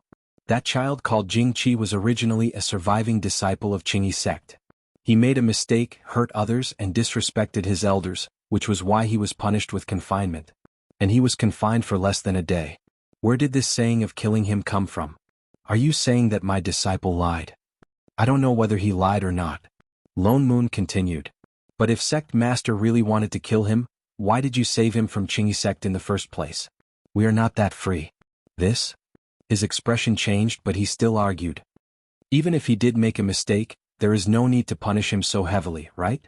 Besides, he is my disciple. It is not your turn to punish him, right? This is even more laughable. Lone Moon gave him a sarcastic smile without hesitation. May I ask this supremacy, what is considered a light punishment? Just a day of confinement, is that considered heavy for a cultivator? Then I have to ask your sect. Divine Heaven's sect, right? How do you punish your disciples? Let my sect learn from you? He was speechless because confinement was indeed not a heavy punishment. Also, we don't have the ability to predict the future. We didn't know beforehand that he would become your disciple. Lone Moon continued, if supremacy really treasures his disciples so much, I suggest that you write the words formless disciple on his forehead in the future. That way it'll be easier for others to identify him. You. Hearing the sarcasm in his words, Wuxia was furious, but he couldn't find any words to refute. He could only try his best to suppress the anger in his heart. Gritting his teeth, he snorted coldly and said, all right, let's end this matter. I won't pursue it further. From now on, Jingqi has nothing to do with your honesty sect. After saying that, she glared at him and turned around to leave. Wait. Lone Moon suddenly spoke. We've finished talking about supremacy. We haven't even started talking about our business yet. Wuxia paused, turned around and said, what else do you want? Lone Moon's smile was like a spring breeze. I think what supremacy said makes sense. Whoever's disciple will naturally be in charge. I believe that the Venerable One is not someone who cannot distinguish right from wrong, am I right? He frowned and glanced at him with an inexplicable expression. What a coincidence. My sect has just taken in a small animal. Oh, it's a mountain-guarding beast. And the green feather spiritual orchid that this mountain-guarding beast has been raising for 1,000 years is lost. It's your disciple who accidentally took it away. Since Master is here, he should be able to help him. Can you return it to us now? After saying that, he reached out his hand without hesitation. Wuxia's eyes widened abruptly and he blurted out, the green feather spiritual orchid is yours? It seems that supremacy has seen it before. Lone Moon's smile deepened. The other froze for a moment, and some anger flashed across his face. But he still gritted his teeth and said, a few days ago I was slightly injured. My disciple has already used the green feather's spiritual orchid to heal me. Oh, Lone Moon looked like he understood, and even deliberately dragged out the sarcastic tone. The other's face darkened even more. I don't have it on me now. When I return to Divine Heaven's sect, I'll get a new one and return it to you. After saying that, he added, I always keep my promises. I'll definitely return it to you. We naturally believe supremacy's words. Lone Moon nodded. Since that's the case, we won't pursue this matter any further. Let's pursue something else first? What else do you want? Wuxia looked like he wanted to kill him, but he couldn't do anything because he was in the wrong. Although this green feather spiritual orchid belongs to my mountain guarding beast, he used to be a demon king. Because the spirit herb was stolen, he attacked Green Robe's sect in a rage and killed more than 100 cultivators of Green Robe's sect. Only 12 children were left. Supremacy, do you think I should pursue this matter on their behalf? Demons are cruel by nature. What does this have to do with me? His face was full of anger. Lone Moon continued, now, those 12 children were originally considered to have cultivated well in Green Robe's sect. Who knows, they might even be able to attain the Great Tao. But because of a spirit herb, they were annihilated. And this spirit herb happened to be taken by you.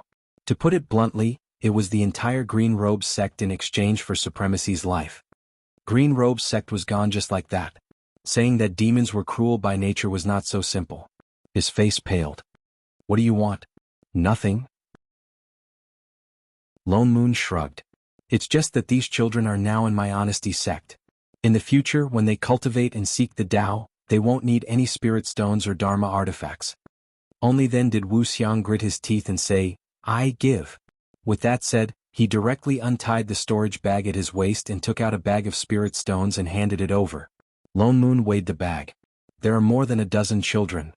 The corner of his mouth twitched and he took out 12 more bags. Yes, I still lack some Dharma artifacts.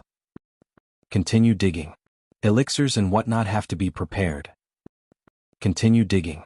Defensive Dharma clothes and whatnot are needed. Children grow fast. Continue digging. Oh yes, and array talismans and whatnot. Here you are. Wuxia simply stuffed the entire storage bag into his hand. Is this enough? Of course, of course. Lone Moon accepted it with a smile. Wuxia turned and walked out. Just as he reached the door, Lone Moon suddenly added, "Oh yes, in the future if the children need anything I will send the bill to Divine Heaven's sect." Wuxia stumbled and almost fell down. He immediately rode his sword and disappeared without a trace. Lone Moon then looked at the storage bag in his hand. What was he trying to show off in front of him? If he didn't peel off a layer of his skin, his surname would not be Niu. Take it. He casually threw the storage bag to Lu Hong. Remember to send him a bill every month. With that said, he clapped his hands and turned to fly back to Invincible Peak. Lu Hong, everyone, Gap Goggle. JPG, they didn't just pick up a soul formation supremacy, they picked up a god of fortune. Chapter 318. Master, I want to learn sword techniques. Chef, who had just finished cooking, suddenly spoke up. Huh. Xinying's chopsticks paused. Why did Chef suddenly have such a dangerous idea? Lu Tao and the others are also at Qi refinement, but they've already started learning sword techniques. He said seriously with a straight face. Who is Lu Tao? I'm Master's disciple. I don't want to lose to them. Master, can you teach me sword techniques? Xinying faltered for a moment. It was a good thing for a disciple to improve. She could not discourage him, so she nodded. Sure. It was just sword techniques. She had experience. Chef's eyes brightened. He jumped down from the chair. As the saying goes, all the martial arts in the world. Shut up. Before she could finish, Lone Moon suddenly picked up a piece of meat and stuffed it into her mouth. Don't teach me if you don't King no. At Qian I used to. Xinying opened her mouth to explain. That's the past. Lone Moon glared at her. What Chef lacked was his spirit, not his cultivation. Wasn't her bluffing to get him to have an epiphany buff? Wasn't that just more of a hindrance? All of them were troublesome. He rubbed his forehead and turned to look at I Ching, who was not much taller than the chair. For a moment he was in a dilemma. Chef's sword technique was created by him, and it complemented his sword intent. Not to mention Xinying, even he did not know how to use it. If he randomly taught I Ching it might backfire. Chef. I Ching, the Tao of the sword depends on one's own understanding. As for sword techniques, it still depends on oneself. We can't teach you either. He frowned. He was a child after all. He did not hide the disappointment in his eyes. After a while he looked up. Then how can I understand? Naturally you can only slowly. He stopped mid-sentence. He suddenly thought of something. Oh yes, why don't I set up a few sword arrays? If you can break through, maybe you will understand something. All right. I Ching nodded hard. There was even some excitement in his eyes. I will set up an easy sword array first. When you succeed, I will increase the difficulty. As he summoned a spirit sword and handed it to him, he explained, but you don't have any foundation in swordsmanship, and your cultivation is only at the Qi refinement level. It's very dangerous for you to rashly enter the sword array, and there's even a possibility of you getting seriously injured. Have you thought it through? I Ching turned to look at Xinying, his eyes filled with determination. Yes, I'm not afraid. Then, from tomorrow onwards, you will go to the martial arts practice field on the main peak. I will set up a sword formation there. You will enter the formation at 6 o'clock in the morning, and the sword formation will only rest at 9 o'clock in the morning. All right. He nodded his little head. After a while, he thought of something and asked anxiously, then can I come out in the afternoon? What? Lone Moon glanced at him. Giving up so quickly? This was not Chef's style. Noon is Master's lunchtime. I got it. The corner of Lone Moon's mouth twitched. She had lost all her memories, yet she did not forget a single thing. When the time comes, I will bring you out of the array. Only then did he feel relieved. After thinking for a while, he cupped his fists and said respectfully, Thank you, Supremacy. Lone Moon stiffened. A trace of awkwardness flashed across his face. In the past he had seen Chef's disdainful, dismissive or discriminating look. Suddenly he was still not used to thanking him so seriously. Master. I Ching turned his head. His eyes seemed to be lit up instantly. He looked straight at Xinying beside him and said with some excitement, I will work hard to understand swordsmanship and become more powerful than anyone else. In the future I can also protect Master. Xinying was stunned. After a while, I know. Lone Moon seemed to have really started to put Chef through devil training. Every day before dawn, Chef would disappear, leaving only a table full of dishes. He would come back at noon and at night and then disappear again. His small body that was originally made of spirit chi now had some vague shadow of sword chi. It seemed that Lone Moon's method was indeed effective. The figure that was originally by her side every day calling master, master, suddenly disappeared. Shining was really not used to it. This went on for a few months. Chef went back and forth between the martial arts arena and the kitchen every day. The sword chi on his body became thicker and thicker. Even his temperament became more and more stable. He became more and more like the Chef of the past. Until one day. Master, I broke the sword array today. His little body had grown a lot taller and he grinned widely at Shining. She was stunned for a moment. She looked him up and down. After a while she nodded. Master, I've suddenly comprehended 3 sword techniques. Master, so that sword array is really hard to break. Master, I will understand more in the future. Master, I came back late today. Are you hungry? Not hungry. That's good. With that said, he seemed to finally be unable to take it anymore. He swayed a few times and directly fell down. Seeing that he was about to fall to the ground, Shining grabbed him and directly carried him up. She did not know if it was because the sword in his hand was much heavier than before. Shining sighed. Then she turned into the house and put him on the bed. In the blink of an eye, the bed was dyed red. I Ching's body was covered in blood. His Dharma robe was torn into pieces. She could faintly see the complicated sword marks. She subconsciously turned to look behind her. The person who had just followed her in. Why are you looking at me? I'm not the one who hurt him. Lone Moon glared at her. And he ran back without letting me treat him. I was still puzzled. He's learning too quickly. In less than 7 months he broke my sword array. It's as if he can't wait to improve himself. I don't know why he's working so hard. Even if he did not learn anything, as long as he recovered his memory, his cultivation would all return. Shining frowned. She glanced at the little bloody man on the bed. She directly reached out and pointed at the void. Immediately, a light screen appeared on Chef's body. She pointed with her fingertip and adjusted the data on it. The wounds on Chef, who was originally a bloody man, disappeared instantly. Not to mention the blood stains, even the cuts on his Dharma robe automatically healed. It was as if it had never been torn. The pitiful child on the bed had instantly turned back into the tender and delicate jade doll. Holy shit. You used administrative authority to directly change his data. Lone Moon's eyes widened. Isn't the level of your healing skills too high? Shining turned to look at him. Can't I? The corner of Lone Moon's mouth twitched. Yes, of course you can. Besides, he's your man. What does it have to do with me? To think that he had chased after her so worriedly. Lone Moon stuffed the healing elixir in his hand back and turned to walk out the door. I'll go back first. Look after him.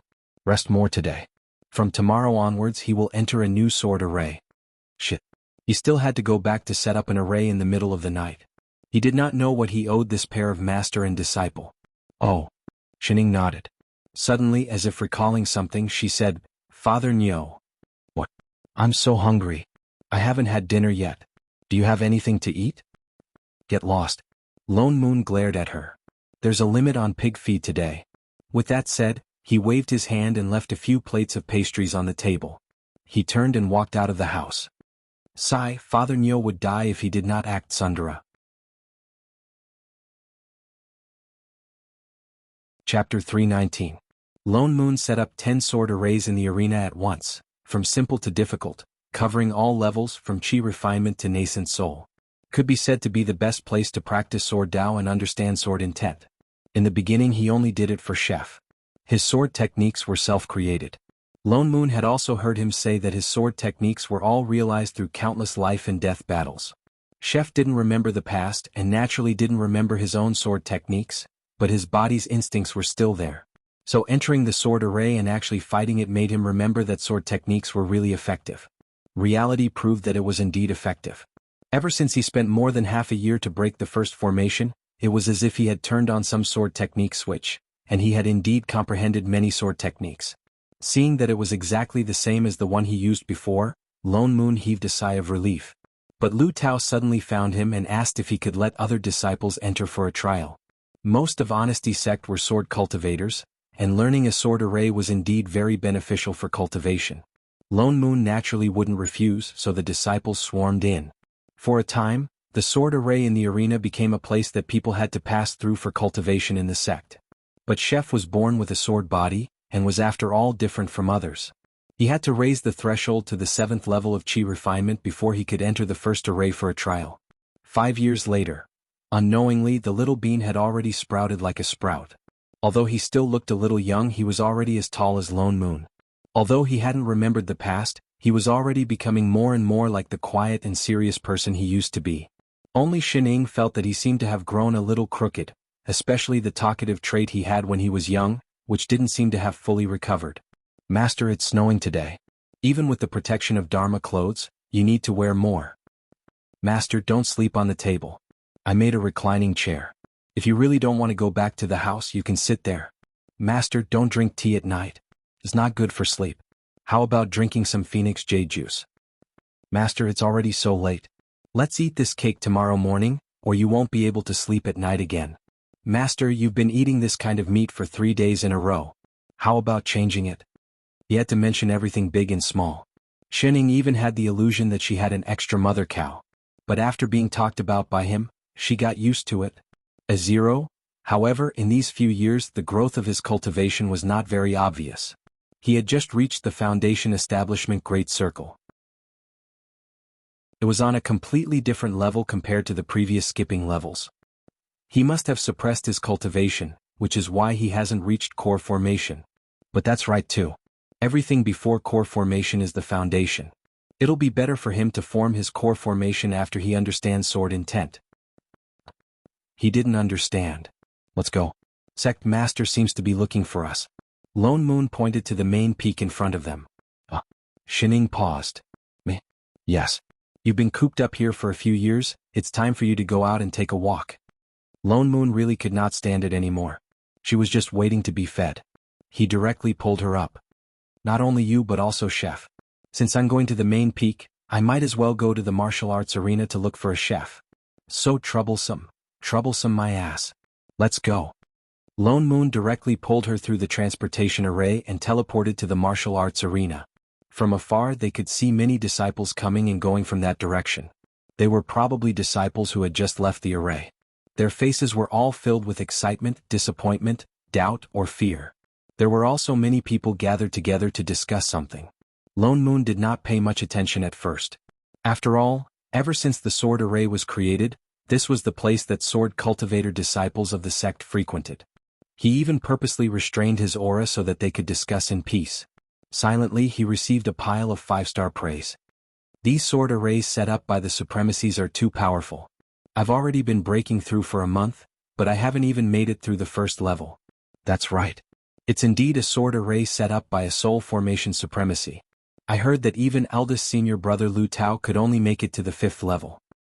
Wow, senior brother Lu Tao is a foundation establishment cultivator, but he can only make it to the 5th level. I wonder when someone can make it through all 10 levels of the sword array. Of course it's little Uncle Master Yi Qin. He has already made it to the 8th level. What? Gosh, isn't that a level that only golden core cultivators can enter? That's nothing.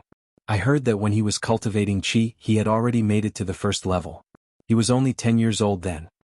Little Uncle Master is indeed the first disciple of Supremacy Lone Moon. Little Uncle Master is not the disciple of Supremacy Lone Moon. He is the disciple of another soul formation supremacy in the sect. There's a second soul formation supremacy in the sect? The disciple was shocked.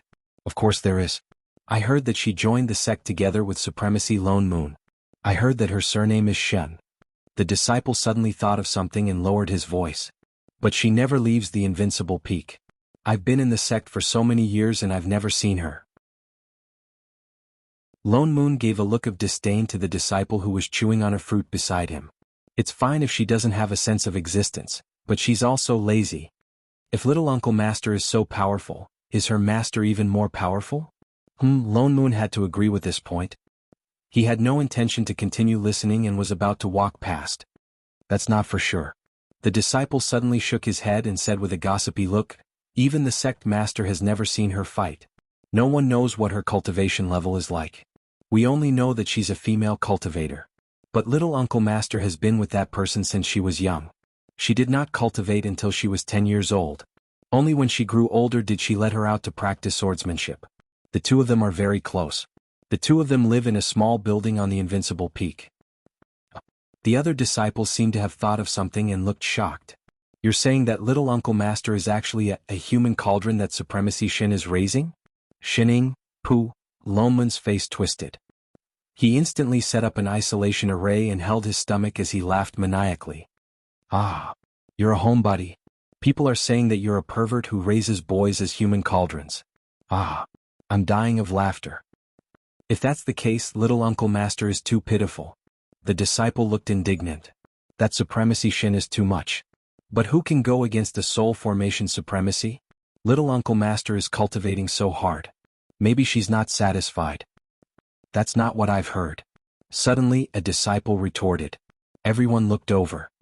Nobody has seen that Supremacy Shin. Who knows how strong she is? But Supremacy Lonman's ability is obvious to all. I heard that this 10-level sword array was specially set up by Supremacy Lone Moon for little Uncle Master. If we're talking about being nice to him, who can be nicer than Supremacy Lone Moon? So from what I see, that Supremacy Shin is just a distraction. The one who is really interested in little Uncle Master is Supremacy Lone Moon. Oh, everyone was enlightened. Lone Moon, who froze, Shining. A moment later, she silently turned to look at the person beside her. Oh, so you're like this, Father Niao? Oh, your sister. I didn't say anything. Take back that look you're giving me, he said word by word. I'm straight. If I wasn't keeping an eye on you two, I would have been single long ago. Oh, shut up.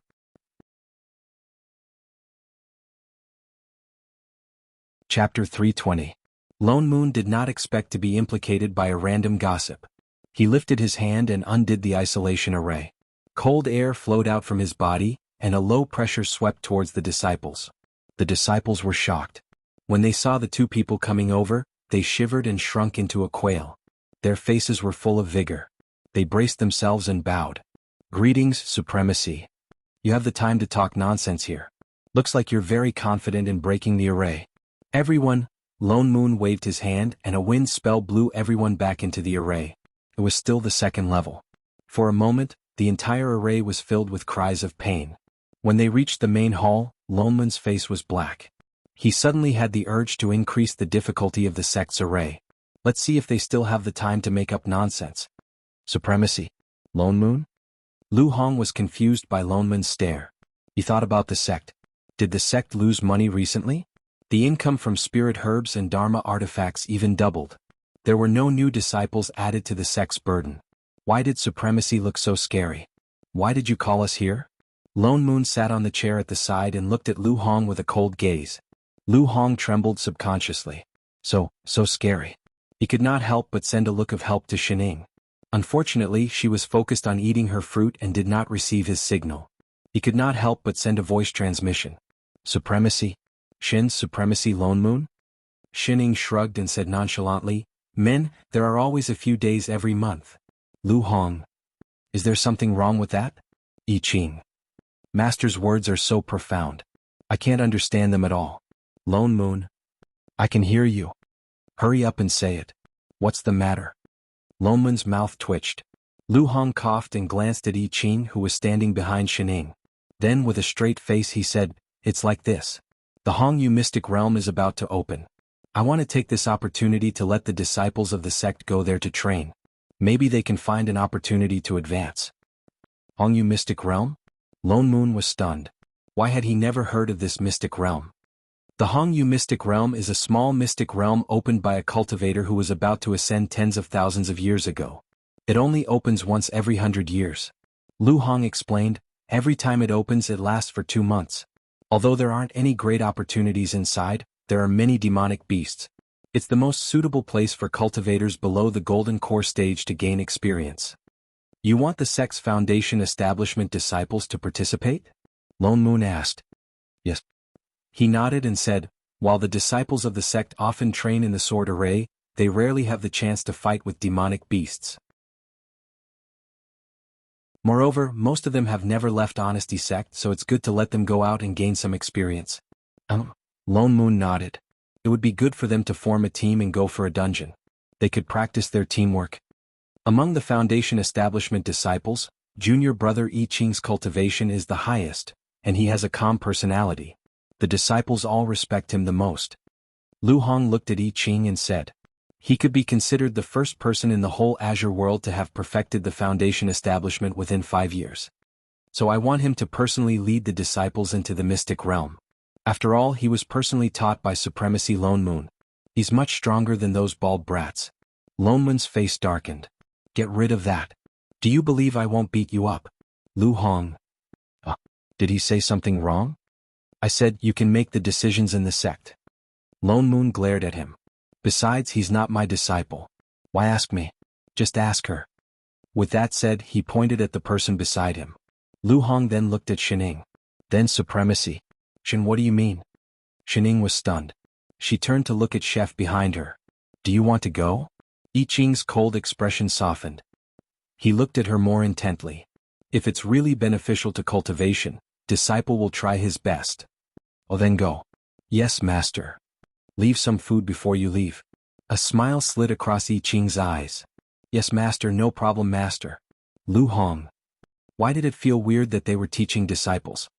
Then it settled. A hint of joy flashed across Lu Hong's eyes. With I Ching around, the disciples had another layer of protection. Then in 3 days I'll gather the disciples and set off. With that said, he thought of something. He took out a storage bag and handed it to I Ching. I've already prepared the spirit stones. Spirit stones? Lone Moon's ears pricked up. What spirit stones? They're spirit stones to enter the mystic realm. Lu Hong explained with a natural expression. This mystic realm is near Divine Heaven's sect. It has always been under their jurisdiction. If disciples from other sects want to enter, they have to pay a portion of the spirit stones. How much is a portion? 10 superior grade spirit stones per person, or 300 middle grade spirit stones. So expensive. Lone Moon was shocked. Fortunately, Supremacy is here. Otherwise, in previous years, our sect would not have been able to take out this batch of spirit stones. Lone Moon frowned. So mystic realms were actually this profitable? Lu Hong, are you familiar with the sect master of Divine Heaven's sect? Lu Hong was confused. He did not know why he suddenly asked this. We've had some relations over the years. Mainly because the sect's wallet was full. It's good that we're friends. Lone Moon stood up. A hint of CEO light flashed across his eyes. Come, let me discuss something with you, Shining, I Ching. He suddenly had a premonition that he would be able to eat supper in the future. Nobody knew what Lone Moon and Lu Hong discussed that day. He disappeared on the same day. 3 days later, in the group that set off for Divine Heaven's sect, there was not only Lone Moon who sent them off, but also Shining who was forcibly dragged along. It took them 2 days to fly all the way to this first-class sect, Divine Heaven's sect. Compared to Honesty sect, which was a middle-grade immortal sect, Divine Heaven's sect, which was known as the #1 sect, was much bigger. It was just that the spirit chi was not as rich as Honesty sect, which had half an immortal meridian. Therefore, compared to the other sects who had also entered the secret realm but were sizing up their surroundings with faces full of shock and admiration, their group of disciples who were looking straight ahead appeared to be especially calm. It was inevitable that they would stand out from the crowd. The spirit chi was so thin, it was not even as good as the kitchen in the sect. The disciples suddenly felt a sense of pride for not lacking in money. When they flew to the square in front of the entrance of the mystic realm, it was already densely packed with disciples of various sections. Before the welcoming disciple could pass on the message, a soul formation cultivator flew towards them. Are you fellow Taoist Lone Moon from Honesty sect? Sect Master Dong. Lone Moon smiled and bowed to that side. The person who came was the sect master of Divine Heaven's sect, Dong Wu.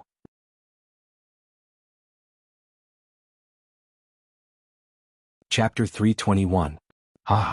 Fellow Taoist Lone Moon, you're finally here. You've made me wait for a long time. Dong Wu smiled like a sunflower, looking very friendly and enthusiastic. Even the people present couldn't help but look back.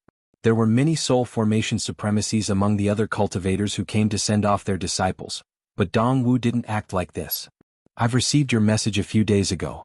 Come. As he spoke, he pulled Lone Moon and flew towards the main hall.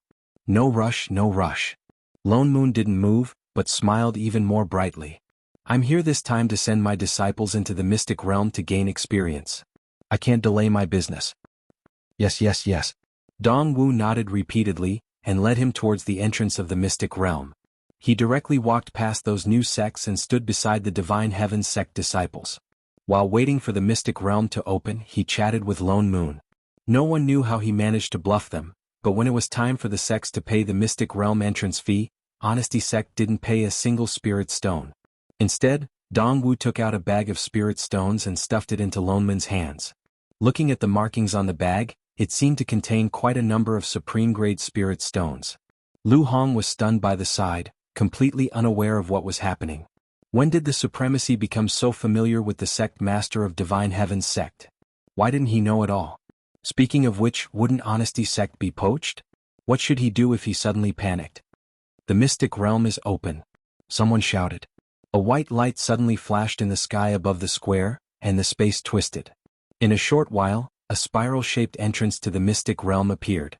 Waves of cheers came from all around, and the disciples waiting to enter all had excited expressions on their faces.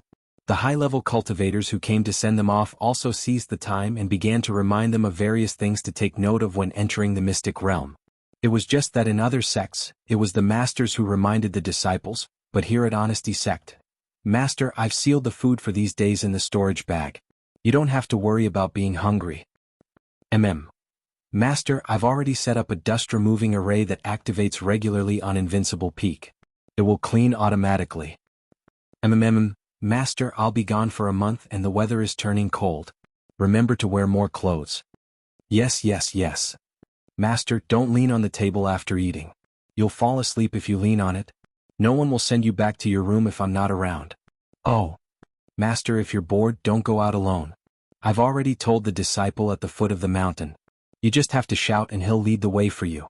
And Master, Lone Moon, Shining, all the disciples, was there something wrong with the style of their sect? Speaking of which, why can't we enter the secret realm?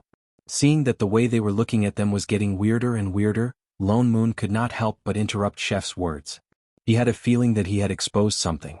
Dongwu, who was on the side, was also stunned. Only then did he realize that the disciples of his own sect were standing in the same place and had not set off. Because they were the hosts, if Divine Heaven's sect didn't move, the other sects would naturally go in first. What's going on? He frowned and couldn't help but look at the disciples of his own sect. "Why aren't you going in?" "Sect Master." The leading disciple at the front of the team turned pale and said with some difficulty, It's the people from Non-Phase Peak who haven't arrived yet." "Disciples of junior brother Non-Phase?" Dongwu frowned, a trace of dissatisfaction flashed in his eyes. "Hurry up and send someone to urge them." "No need."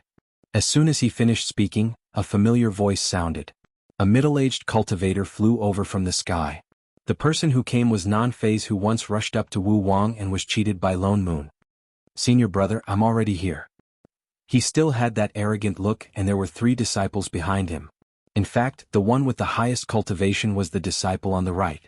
He was in the middle stage of foundation establishment, and his aura was not very stable, as if he had just broken through.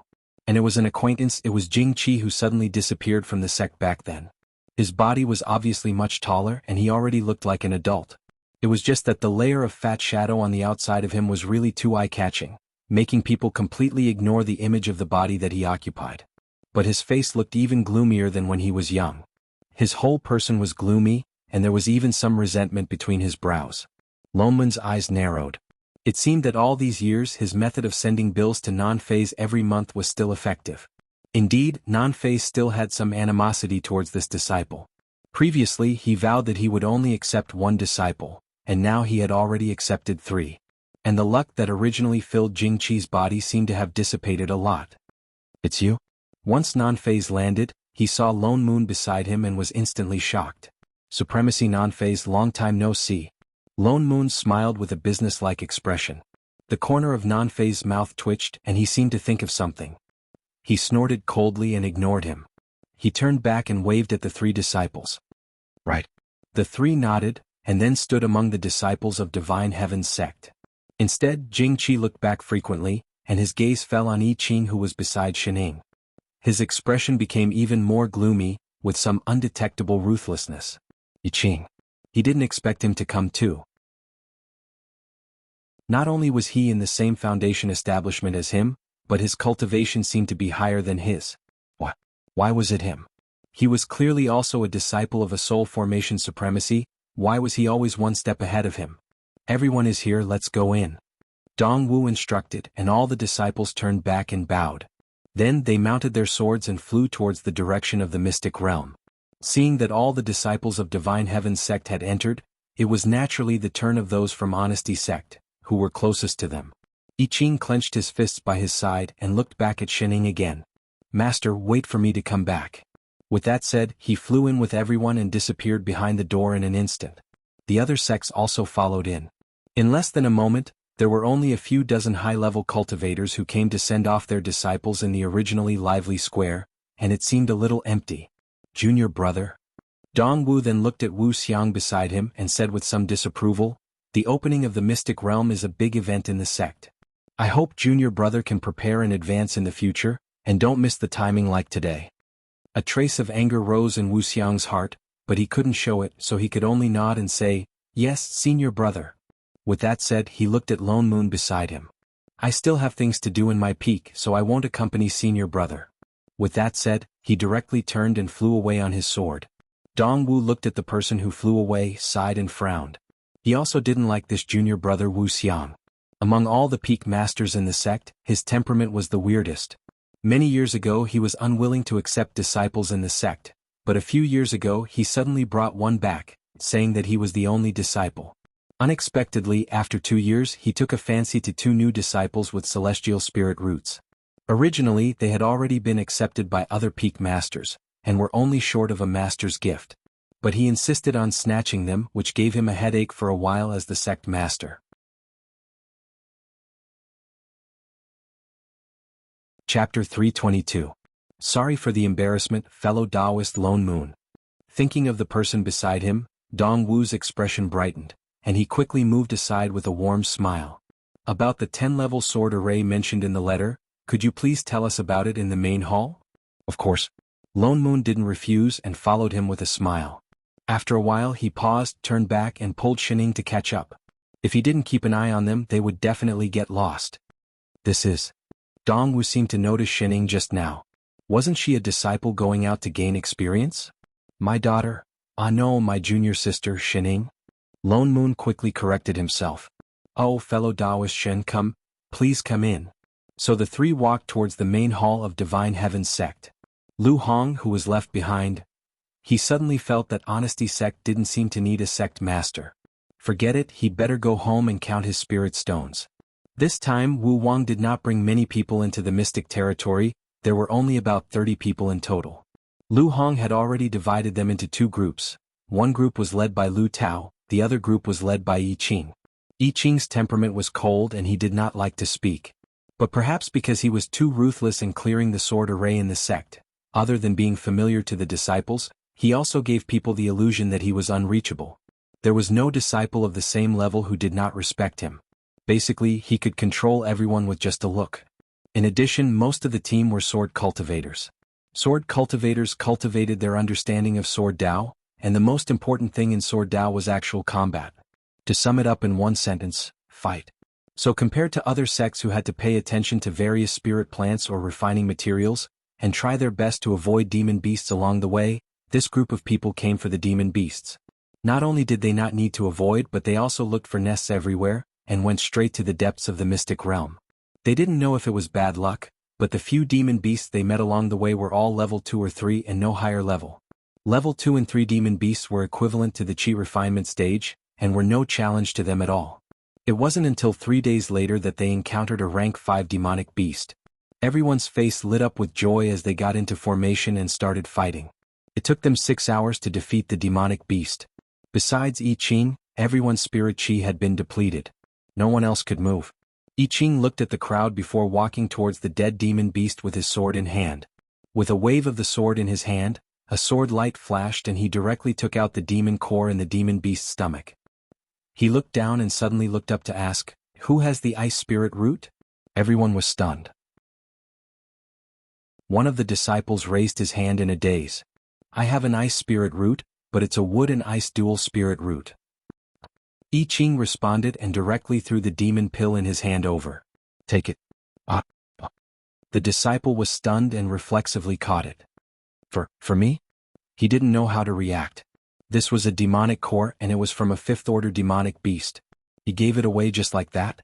Although everyone had attacked together just now, everyone could tell that little martial uncle was the only one who had put in the effort.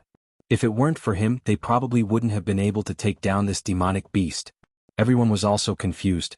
Thinking about it carefully, they thought that no matter what demonic beast they encountered along the way, although little martial uncle rarely attacked and only looked after them from the side, he didn't seem to take anything at all. This was too selfless. Everyone's hearts suddenly warmed and they were touched. Just as they were about to say something, suddenly a loud roar of a demonic beast came. A large part of the trees in front of them fell with a rumble, even the ground shook. A giant beast that was as tall as 3 people appeared in front of them. It was shaped like a cow, but its body was covered in scales. There were 2 rows of horns on its head, and it had 9 tails on its back. Its 4 hooves were stepping on flames. It roared loudly at the crowd, and a scorching aura suddenly rushed towards them, as if it was going to burn the surroundings. It's a flame-hooved beast, a disciple exclaimed. Everyone's face turned pale.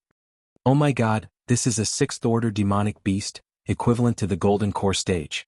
What can we do? We can't beat it. We have no energy left. Little martial uncle, quickly. Before they could finish their words, a rain of swords suddenly fell down with a swoosh. In an instant, the 3-person tall beast was pierced into a sieve, and it fell to the ground with a bang without a sound. All the disciples. What did you say? I Ching turned back. No, nothing? Oh. I Ching turned back and slashed again, directly cutting open the belly of the demonic beast, took out a red pearl and continued to ask, who has the fire spirit root? I am. Take it. With that said, he threw the demon core over, then turned around with his sword, squatted down and started cutting the meat from the carcass. All the disciples, wait a minute. Did they see wrongly? Little martial uncle was cutting the meat of the demonic beast. Whether it was refining pills or weapons, the meat of demonic beasts was of no use to cultivators. Why did little martial uncle cut the meat? Could it be because he gave all the demon cores to them but was afraid that they would feel guilty, so he cut some useless meat, pretending to get something? All the disciples looked at each other, tears welling up in their eyes. So touching. They were actually lucky to have such an uncle master. Little martial uncle. The disciple who just took the fire element demon core, gritted his teeth and handed it back, saying, actually, I don't need this demon core. Me too.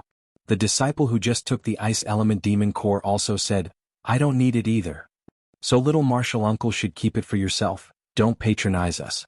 I Ching finally looked up at the moved crowd, and was stunned for a moment before replying, oh, then throw it away. Disciple 1, Disciple 2, all the disciples. I Ching completely did not see the dumbfounded expressions of the crowd. He stuffed the meat he cut into the storage bag, turned and said, let's go. With that said, he continued to go deeper into the mystic realm. Everyone looked at each other for a while and could only follow.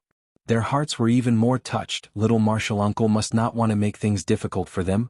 That's why he did not take back the demon core, it must be. So the same situation played out continuously in the next few days. Slaughtering a 5th-level demonic beast. I Ching was cutting the meat. Killing a 6th-level demonic beast. I Ching was still cutting the meat. Killing a 7th-level demonic beast. I Ching was still cutting the meat. Encountering an 8th-level demonic beast. I Ching finally cut a piece of meat with great difficulty and ran away with them. All the disciples. Why did it feel like little martial uncle was not here to train, but to look for ingredients? No, this must be their illusion.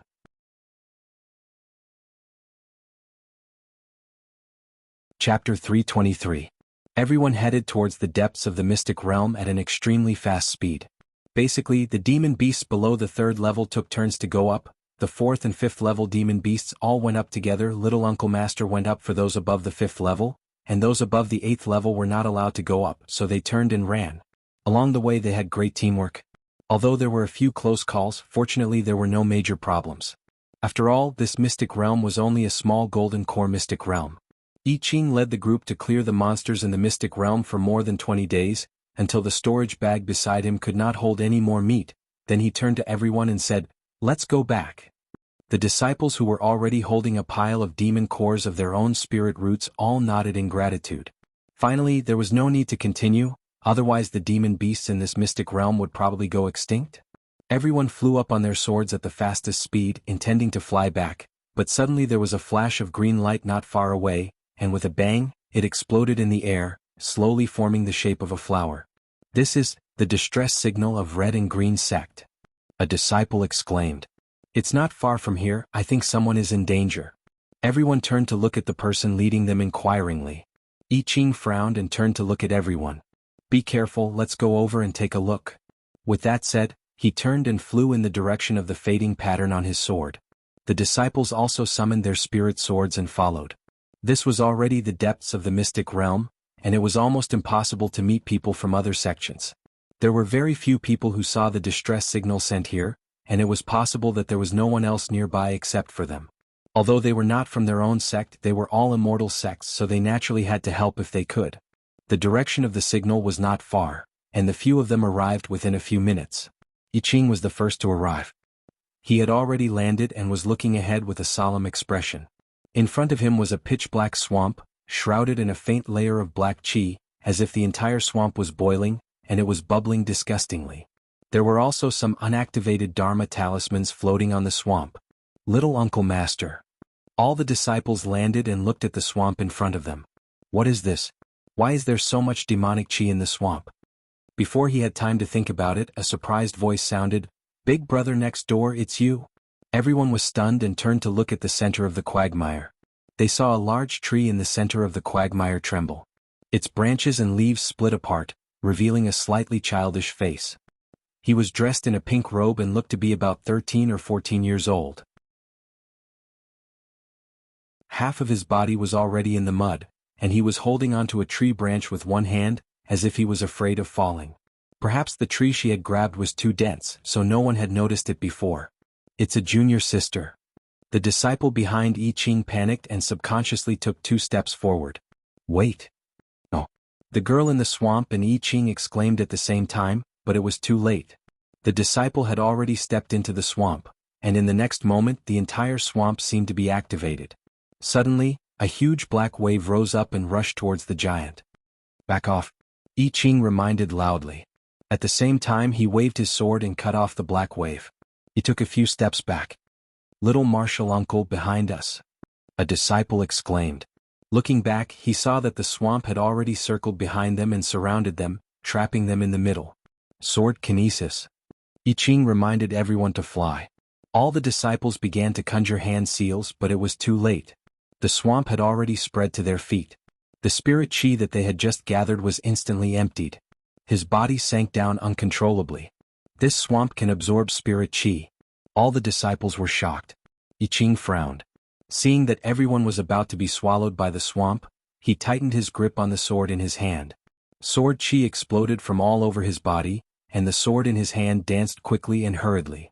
Thousands of sword qi appeared and struck the black swamp. Taking advantage of the moment when the swamp dispersed, he directly threw the trapped disciples out one by one. But this would only make him sink deeper into the swamp. "Little martial uncle." All the disciples could see his plan. For a moment they were touched and anxious. If this went on, he would not be able to go back. "Go," I Ching said in a low voice. Finally, he threw the last disciple out and let himself sink deeper and deeper into the swamp. He said in front of Master that he would take good care of these disciples, so no one could be left behind. "Little martial uncle." Everyone shouted anxiously, but they could only watch as the black swamp submerged I Ching's head. Together with the girl from Red and Green sect, they were completely submerged in darkness. In the guest room of Divine Heaven's sect. "Yeah."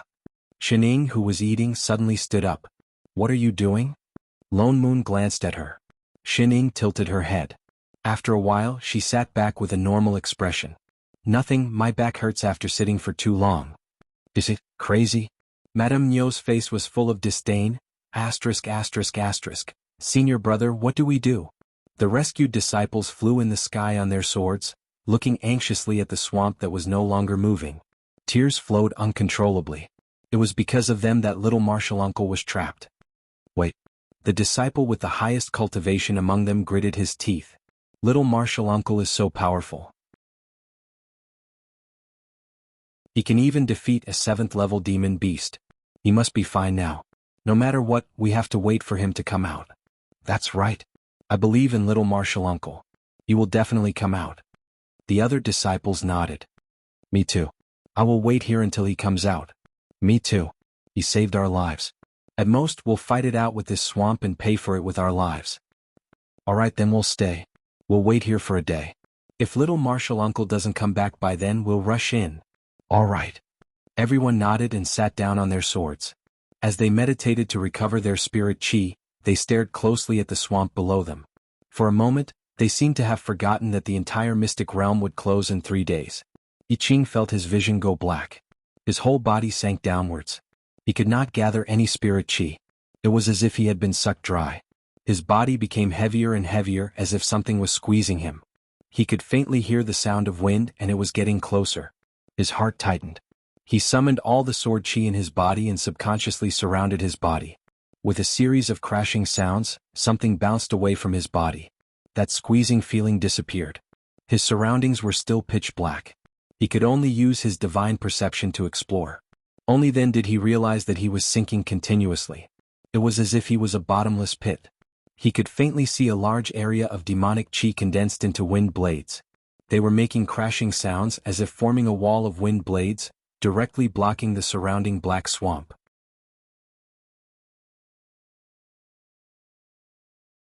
Chapter 324. At the edge of the wind wall, a pink figure was sinking, but the other party did not seem to feel anything. Even if her body was hit by the wind blades, she did not react for a long time. I Ching recalled that she was the one who had sent the distress signal. He immediately sent a stream of sword chi over and circled around her, blocking off the wind blades and the surrounding mud. The two of them directly sank down towards the bottom of the wind blades. After about a quarter of an hour, the surrounding wind blades and swamps had disappeared. There was still a faint light at the bottom and the spiritual energy around them had strangely recovered a little. They should be reaching the bottom soon. I Ching mobilized his spirit chi and directly flew down on his sword, grabbing the little girl who was asking for help. Sure enough, in a short while he landed on an open space. It was clearly underground, but suddenly it seemed to be a space that was deliberately isolated. It was very spacious, but it was still pitch black.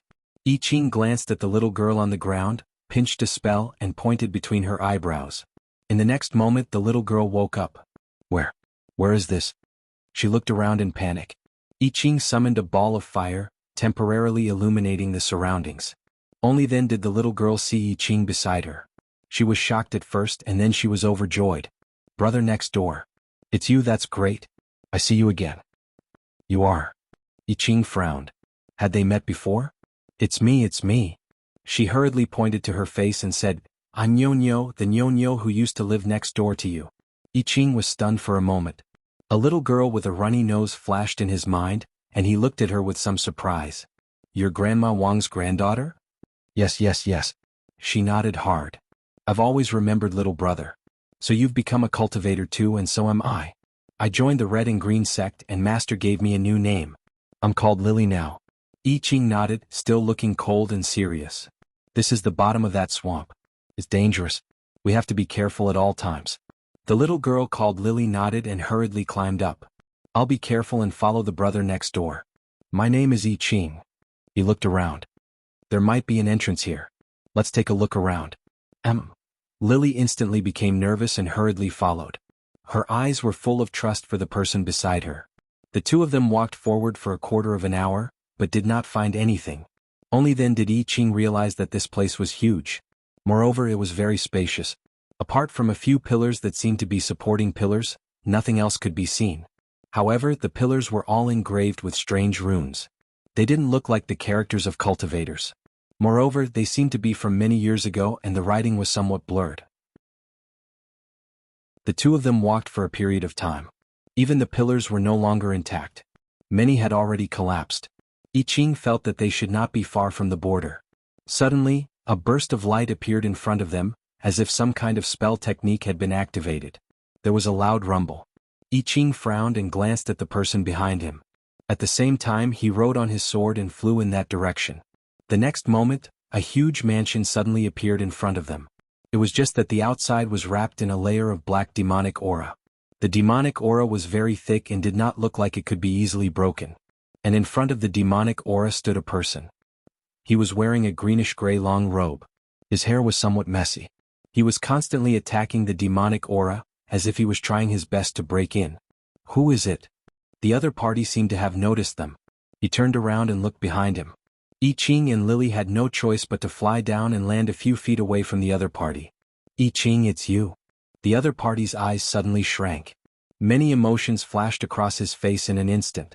It seemed to be surprise, unwillingness, and resentment. After a moment, all of them were put away. He looked at the other party with a gloomy face. I didn't expect that you also have some skills. You actually made it here. I Ching was stunned. His face was blank. You are... Oh. The other party's face stiffened. His whole person seemed to be ignited. His anger came out with a whoosh. He looked at him as if he was going to bite. You dare to say that you don't know me? I don't know you, he answered instantly. You. The other party was even angrier. His face twisted. He looked like he was about to come out and stab him a few times. After a while, no one knew what he thought of. He took a deep breath and held it in. He gritted his teeth and said, I'm Jing Qi. Jing. Qi. I Ching lowered his head and thought seriously. His frown deepened. As the other party's eyes looked more and more like he was going to eat him, his eyes lit up. It seemed that he finally remembered. Dog. Who's a dog? Your whole family is a dog. So it's Brother Dog. Lily's eyes lit up. She stepped forward with a look of excitement. Brother Dog, you are also an immortal cultivator. That's great. Yo, Brother Dog. Do you still remember Brother Dog? I didn't expect to see your Brother Dog again. Jing Qi only felt that his heart was stabbed again and again. His mind was full of Brother Dog and the other two people. But he couldn't get angry. After clenching his teeth for a long time, he finally endured it. Nyo. His face twisted several times. There was no joy of reuniting with an old friend on his face. He seemed to be desperately trying to force a smile, but it only made him look more ferocious. You have a new name now, right? Of course I'm called Lily. Master gave it to me. Lily. I'm called Jing Qi now. You can call me Jing Qi. Okay, Brother Dog. No problem, Brother Dog. He really wanted to kill someone. Where is this place? I Ching suddenly spoke, interrupting someone's rising murderous aura. Jing Qi was stunned. Only then did he remember his purpose. He took a deep breath and calmed down. When he got that thing, and got out of this mystic realm, he would definitely get back at him for what he had suffered today. He took a step forward and said, I don't know either. I've been trapped here for 3 days. I can roughly see that this might be a relic of an ancient mighty. Relic? Lily was shocked. And an ancient one. Although she was young, she had also heard that all relic was a great opportunity. Something flashed in Jing Qi's eyes. He continued, in front of us should be the residence of the person who built this mystic realm. But the outside is surrounded by this demonic aura. I can't get in. He pointed to the front and revealed a hearty and generous smile. Since we came from the same village, we should be of the same breath and branches and help each other. Why don't we work together to rush in today and share the opportunities inside? Brother Dog, is this demonic aura very powerful? Lily frowned. The corner of Jing Qi's mouth twitched again. He thought of the serious matter and nodded. It's indeed very powerful. I tried my best but couldn't rush in. I'm afraid that only the 3 of us working together can break through.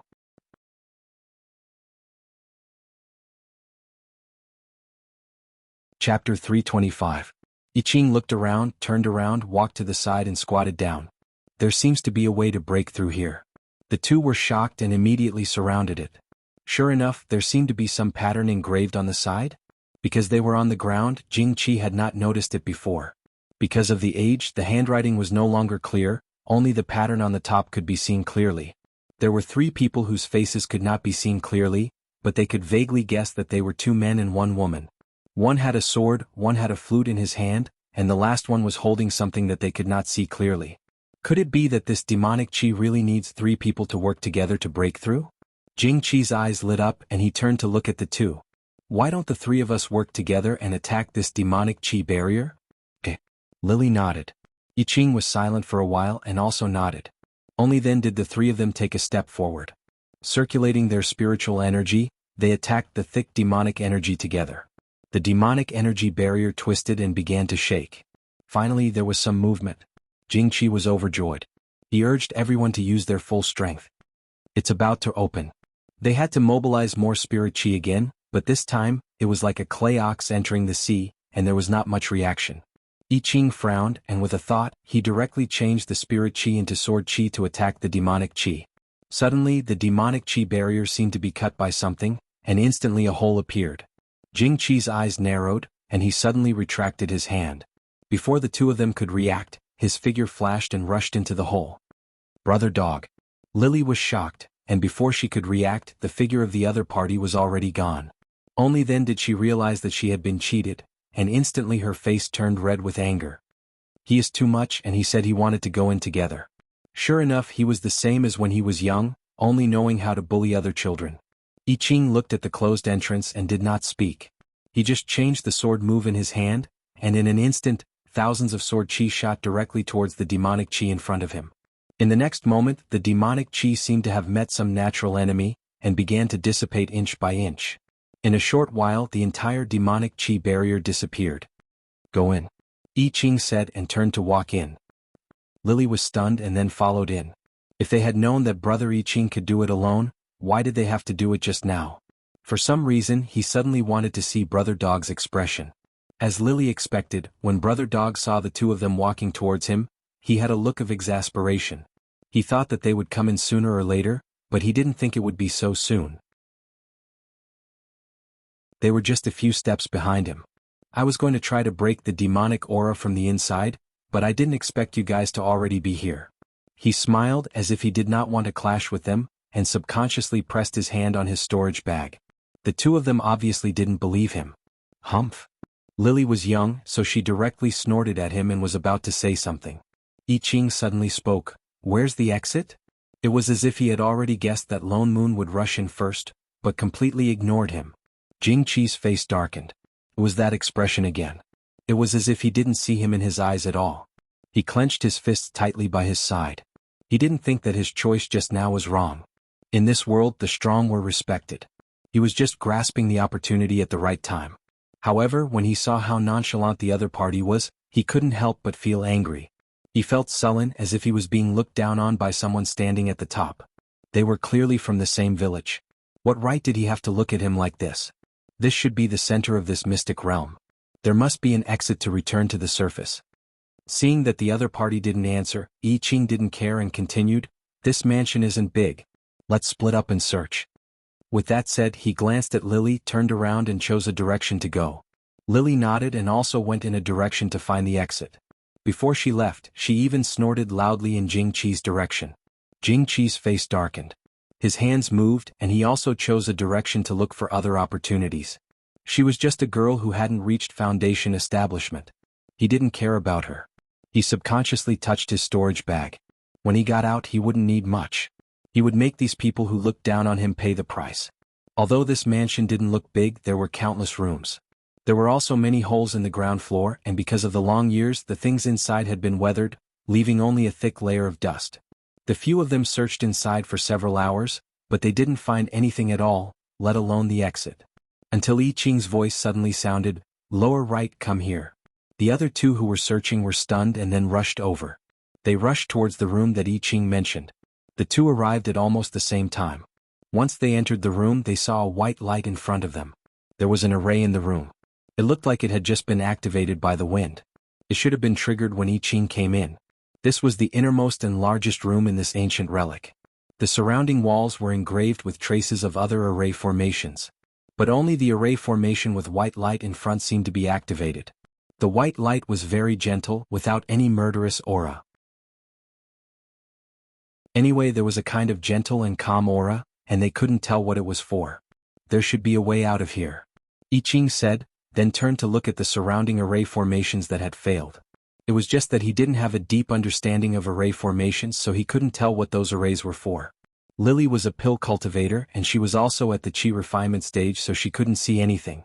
Instead, Jingqi took 2 steps forward. He didn't intend to study the array formation, but for some reason, his feet suddenly lit up as if he had touched something.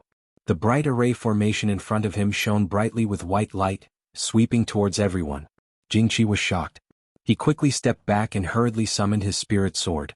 Before he left the room, a deep male voice suddenly sounded in the room. The fated person who obtained my essence-restoring pearl. Suddenly, a translucent snow-white figure appeared in the room. It looked like a middle-aged man with a smile on his lips. He was looking straight in the direction of the door. "It's an illusion," I Ching said in a low voice. "It should be an image left by the owner of this relic when he was alive." Sure enough, in less than a moment, the figure continued to speak in a low voice. "This noble one is called Wuxia. I am the leader of the demon realm, the king of demons." King of demons. The few of them took a deep breath. They didn't expect that this mystic realm was actually built by the demon clan. "I have cultivated for thousands of years and was fortunate enough to become the king of demons. This is the only one in the demon realm.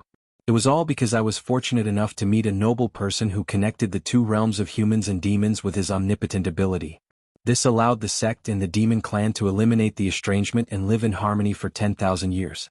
With the help of the great Tao, there were countless people in both the human and demon realms who ascended and became immortals. Since then, the demon clan was able to create the real Tao-seeking method."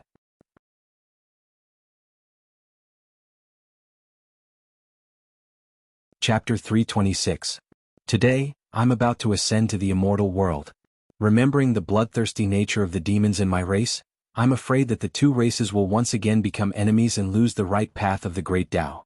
Using the origin returning pearl as a contract, I hope that the fated person will obtain it and pass it on to my descendants. Remember that life and death are all karma. Getting rid of the murderous heart and jumping out of one's nature is the path of immortal ascension. As soon as he finished speaking, the illusion became fainter and fainter. There seemed to be golden light shining on him from all directions, and the voice became even fainter. "I hope that I can see Great Immortal again in my life and thank her for enlightening my race." In the next moment, the phantom completely disappeared, and even the flashing white array formation dimmed. It was as if it had never appeared. Lily summoned a fireball and lit up the room again. She looked confused. That illusion just now, what did it mean? She was a little confused, but she vaguely guessed that this should be the place where the demon race used to live. But the other party ascended, so he left this place behind. I Ching shook his head. He didn't hear it very clearly either. That illusion must have been talking about something that happened a long time ago. He was a little surprised that there was a time when humans and demons actually lived in harmony. By right, demons loved to eat humans and were untamable. The cultivators were all mortals in the past, so when the two races met, it had always been a life and death battle. Either the humans were eaten by the demons, or the demons were killed and their inner cores were taken out. Other than that, there was no other way. Only the demon king guarding the mountain and honesty sect had no choice but to submit because of the blood contract. "Aren't we looking for a way out?" Jing Qi suddenly reminded, breaking the two's thoughts. "Let's hurry and find what else is here?" A hint of nervousness flashed across his face. He started to look around, afraid that if the two continued thinking, they would ask about the origin returning pearl sooner or later. He subconsciously touched the storage bag beside him. It turned out that the pearl he saw flying around when he rushed in was actually a treasure left behind by a mighty cultivator who was about to ascend. He suddenly felt excited. As long as he could get out, his cultivation would definitely increase by another level. He might even have the possibility of forming his core. The two came back to their senses. They really didn't continue thinking about the illusion and were about to look around carefully. Suddenly, the ground shook and the sound of something falling could be heard. There were even bricks and tiles falling from above. "This place is about to collapse. Get out." I Ching reminded and flew up on his sword. The other two reacted as well. One after another, they used their mounts to rush out. Their surroundings were collapsing even faster. Several times they were almost smashed. It was not easy for them to fly out. When he turned around, he saw that the entire mansion had been turned into ruins, and the ground was shaking non-stop. "Look, something is rising from the ground," Lily pointed to the center and exclaimed. The two of them looked over. Sure enough, something was slowly protruding from the middle of the ruins. Suddenly, something was breaking out of the ground. Not long after, the surrounding bricks and tiles fell, and a huge stone statue suddenly rose from the ground. The stone statue was very tall, even wider than the ruins that had just collapsed. It slowly rose higher and higher until it reached the top of the pitch-black sky. At this time, the upper half of the stone statue appeared in front of the giant. It was a woman, and in her hand was a round, fruit-like artifact. He narrowed his eyes, and that face, why do I find him a little familiar? Lily was stunned. Jingqi was also shocked. This isn't... He reflexively turned to look at I Ching beside him, only to see that he was completely stunned. He stared straight at the stone statue in front of him with wide eyes. After a while he murmured, "Master?" Jingqi's face darkened. This stone statue was the woman with the surname Shen, who had eaten at I Ching's house. She was also the master who later took him in as a disciple. But why would her stone statue appear in this mystic realm, and in the mansion of the owner of the ruins? He suddenly had a bad feeling in his heart. He could not understand the person beside him anymore. Looking at the other's stunned look, he could not help but say sarcastically, "Humph, that master of yours still has a lot of secrets. It seems that your master-disciple relationship is nothing more than this." I Ching's expression changed. He turned to look over, and his eyes instantly turned as cold as ice. An overwhelming sword chi directly rushed toward the other party. Jingqi's eyes widened suddenly, and his heart suddenly stopped. His whole body felt like it had fallen into an ice cave. All the meridians in his body seemed to be frozen in an instant, as if he would die in the next moment. "There's an exit up there." Lily, who was beside him, suddenly exclaimed and pointed to the top of the stone statue. The stone statue rose up and directly pushed away the black wind blades above, as well as the swamp that seemed to have a life of its own. They could get out by following the direction of the stone statue. I Ching then turned to look up and said in a low voice, "Let's go." He directly turned and flew up, and Lily immediately followed. Jingqi took 2 deep breaths and pressed on the position of his chest. He then looked at I Ching, who was not far away. It must have been an illusion just now. I Ching was only a foundation establishment cultivator. How could he have such a terrifying sword aura? His face darkened and he felt a little dazed just now. Only then did he follow out. Because the statue directly pushed away the layer of swamp, the few of them flew out smoothly and were no longer entangled. Little Uncle Master. As soon as he flew out, the disciples who had been waiting in the air for a day immediately surrounded him. There were even some younger disciples who couldn't control themselves and burst into tears. "Little Uncle Master, wow, you really came out. We were all scared to death." "Yes, little Uncle Master, you don't even know that we burned the incense. If you didn't come out in a moment, we would have rushed in." "Little Uncle Master, wow. That's great, little Uncle Master, I'm not dreaming, right? You're really alive." "Little junior brother, don't cry, your snot is going to rub on it. Sob, sob, sob, I'm happy." I Ching still had that cold and serious look on his face. He frowned and took a few steps back, staying further away from the disciple with a runny nose. He turned to look at the incense stick on the ground that was about to burn out and asked, "Is everyone here?" The disciples nodded. "They're all here, no one is missing." There were also a few Danqing sect disciples at the scene, surrounding Lily to check on her. They might have rushed over because of the previous distress signal. For a moment, only Jingqi's side was empty. There was not a single person there. He glanced at I Ching, who was surrounded by the disciples, and his expression became even more sinister. He snorted coldly and flew away without saying anything. The others did not notice at all. Maybe no one cared. Instead, a few senior sisters from Lily's side came over and thanked I Ching solemnly. I Ching nodded and did not say much. It was just a small effort. He would take it as a return to Grandma Wang for taking care of him back then. After calculating the time, he led the disciples and flew in the direction of the mystic realm's exit. But his frown did not loosen. There seemed to be something between his brows. "Master."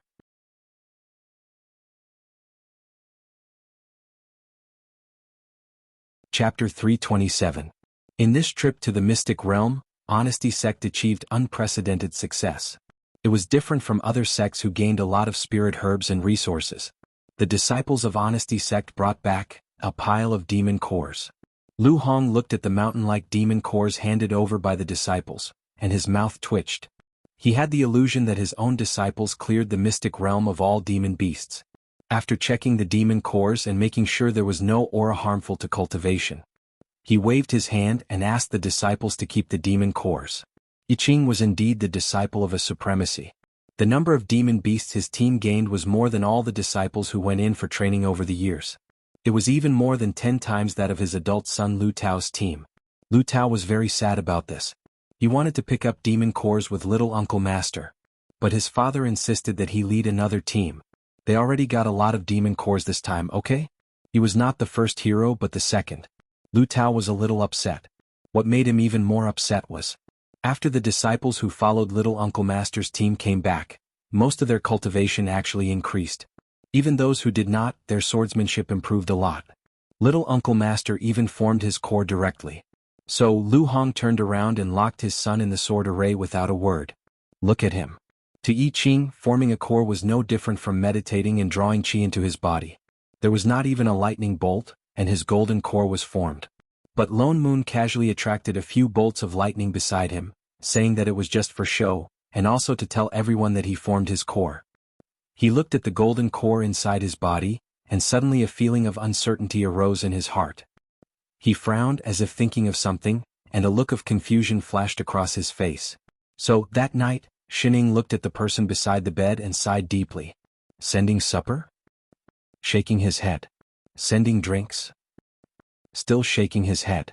Sending fruits? Still shaking his head. Trying out new dishes? Still shaking his head. Oh. Shining pulled the blanket and lay down again, continuing to sleep. 10 minutes later.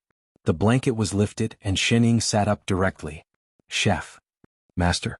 I really can't sleep with you staring at me like this. What is it? Can you just say it? I Ching's expression darkened and he lowered his head slightly. Something flashed across his eyes and he took a step forward. His eyes seemed to hide a vast ocean. After hesitating for a while, he asked, Master, back then, why did you accept me as your disciple? Shining turned around and blurted out, You know how to cook. Was that so hard to understand? It was an expected answer, but I Ching still felt relieved. He stepped forward and asked anxiously, What else? That's it? Disciples and whatnot were very troublesome. Is that so? His face darkened. Is there anything else?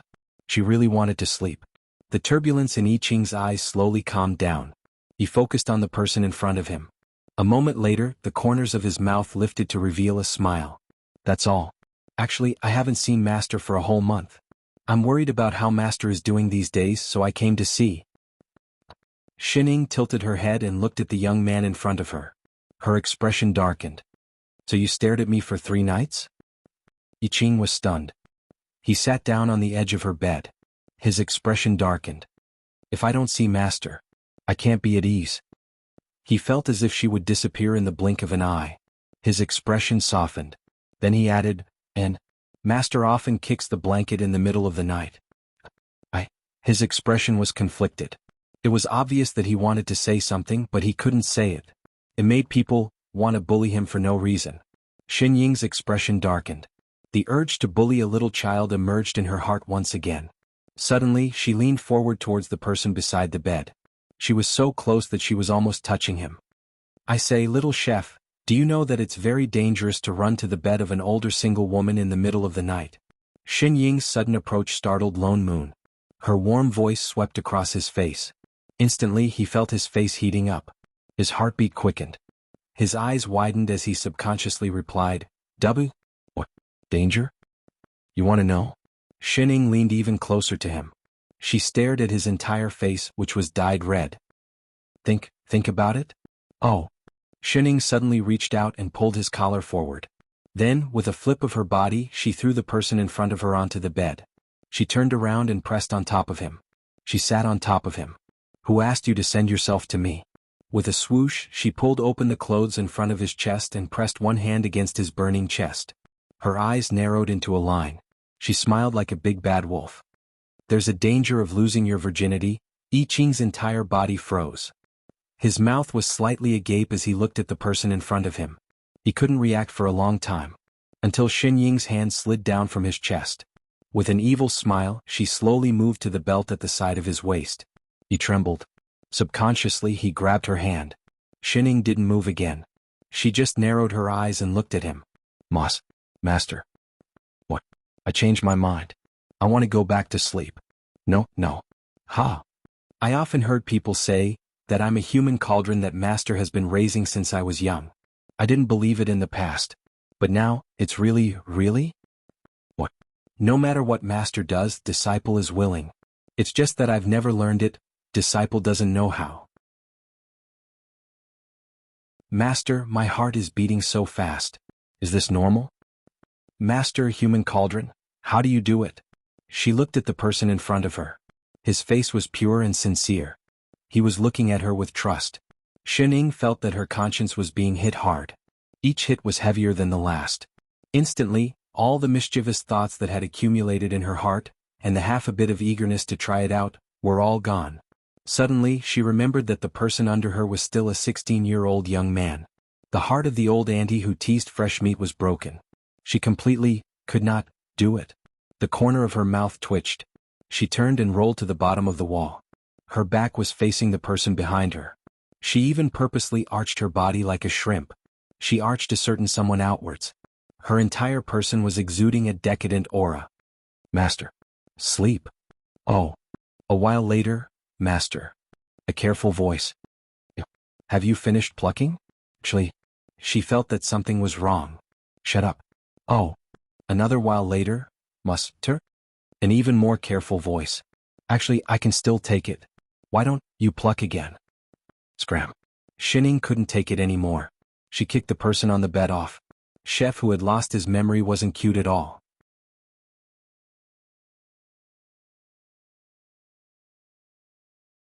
Chapter 328. He didn't know how Lone Moon fooled them, but more and more Divine Heaven sect disciples came to Honesty sect, and all of them were sword cultivators who came to challenge the sword array. Honesty sect received so many spirit stones that their hands were sore, and it was more than 10 times more expensive than the spirit stones used to enter the mystic realm. Lu Hong was confused about this, and didn't even know when Lone Moon and the Divine Heaven sect master agreed on this. Why did every Divine Heaven sect disciple look like they got a great deal when they clearly paid a huge price to enter the sword array that disciples could enter at will? Besides, although Supremacy Lone Moon's sword array was exquisite, other sects had it, not to mention a big sect like Divine Heaven sect. The only advantage was that even nascent soul cultivators could enter the sword array. Lu Hong was full of doubts, until the sect welcomed the first batch of nascent soul cultivators. The spirit stones each cultivator brought made him even more speechless, almost as much as Honesty sect's income in half a year. He couldn't help but ask. Oh. Lone Moon answered matter-of-factly, I told them that within 3 years, other than our sect, only Divine Heaven sect's nascent soul cultivators can enter the sword array. The premium exclusive membership price was, of course, more expensive. Lu Hong, so that was it. It didn't matter if their own sect didn't have many nascent soul cultivators, but there were many in the 3 azure realms. But it was extremely difficult to ascend to the soul formation stage. 9 out of 10 failed. Mainly because they lacked the opportunity to ascend, it was very difficult to find a place to train. So a sword array that could allow nascent soul cultivators to enter would naturally attract the attention of various sections. The earlier they entered, the earlier they had the chance to ascend. As the number 1 immortal sect, Divine Heaven sect was naturally willing to have a few more soul formation cultivators, and the sooner the better. The sooner they became the number 1 immortal sect, the more stable their position would be. Naturally they were willing to pay any price.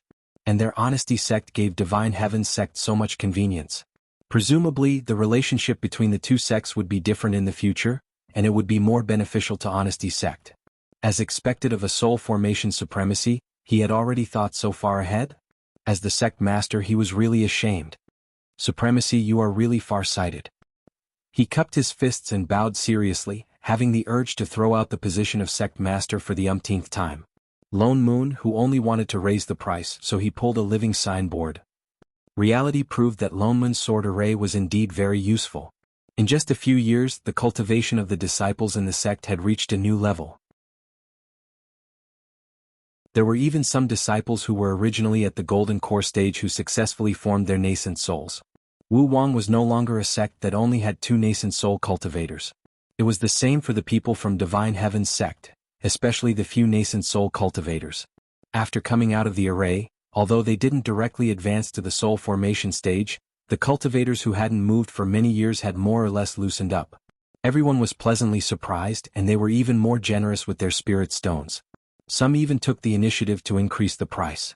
Honesty sect's treasury was filled up at a visible speed, and they were completely out of poverty. To this, Lone Moon felt that it was too boring to farm low-level instance dungeons. After handing everything over to Lu Hong, he didn't care anymore and focused on watching I Ching's cultivation. He was determined to prevent Xining from pulling him astray to become a body cultivator. This went on for 3 years.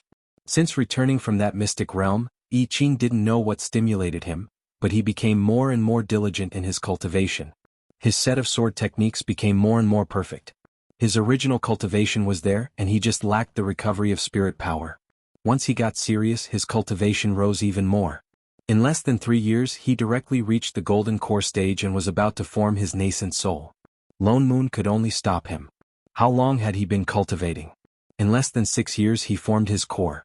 He could still explain that he had an epiphany in the mystic realm, but to form his nascent soul in less than 10 years was too scary. Although they weren't afraid of others coveting him, he hadn't recovered his previous memories after all.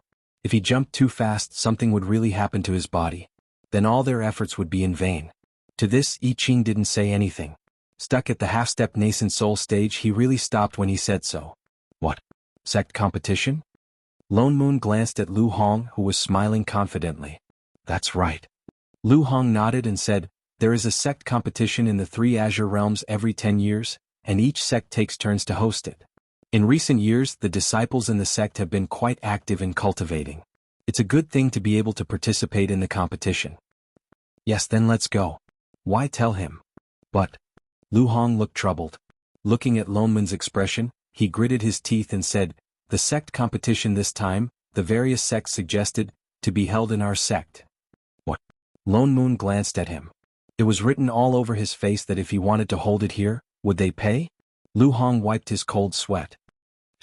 In the past, the sect competition was always held in first-class sects like Divine Heaven's sect and Mystic Essence sect. I don't know why, but this time they want to hold it here? Although in recent years, especially after Supremacy Lone Moon came, Honesty Sect's financial strength had improved, especially in terms of financial strength, but ultimately, Immortal Sect's valued strength. Honesty Sect only had 2 soul formation supremacies, so it naturally couldn't be counted as a first-class sect. What do you think? Lone Moon frowned. Hosting the sect's grand ceremony is an important thing to raise the sect's status, and it's just providing a venue for the competition. I think it's worth a try. Lu Hong nodded and said, since you've already settled it, you can arrange it. Lone Moon nodded. Thinking of something, he added, oh yes, from tomorrow onwards the sword array will be temporarily sealed. Just tell those Divine Heaven's sect nascent soul cultivators that it's for the preparation for the competition. Lu Hong's eyes brightened, and he instantly understood something. He nodded hard. Lu Hong understands. Pushing the sect competition to a mid-tier sect, anyone could guess that all the sects had their own reasons.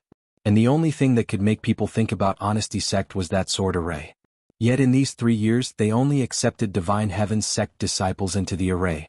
The other sects probably heard the news long ago, and wanted to take advantage of the sect competition to find out more about the void, and also to send their disciples to try it out. Even Divine Heaven's sect probably didn't know about this, so the other sects directly informed Lu Hong. That was why Lone Moon closed the sword array, and let the Divine Heaven sect cultivators go back to report. But to Honesty Sect, this really wasn't a loss. Back then Lone Moon had promised 3 years. Now that the time limit had passed, in theory, it wouldn't matter if other sects went. But the key was that the number of people entering the sword array was limited. If other sects entered, then Divine Heaven sect's people would correspondingly decrease. It would be strange if they weren't anxious. So in order to get a few more places, Divine Heaven sect would naturally do their best to help in this sect competition, so that they could get a few more places to enter the array. And Honesty Sect just had to lie down and earn money.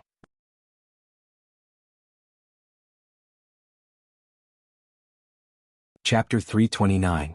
Oh yes, about the name list of the disciples participating in the competition.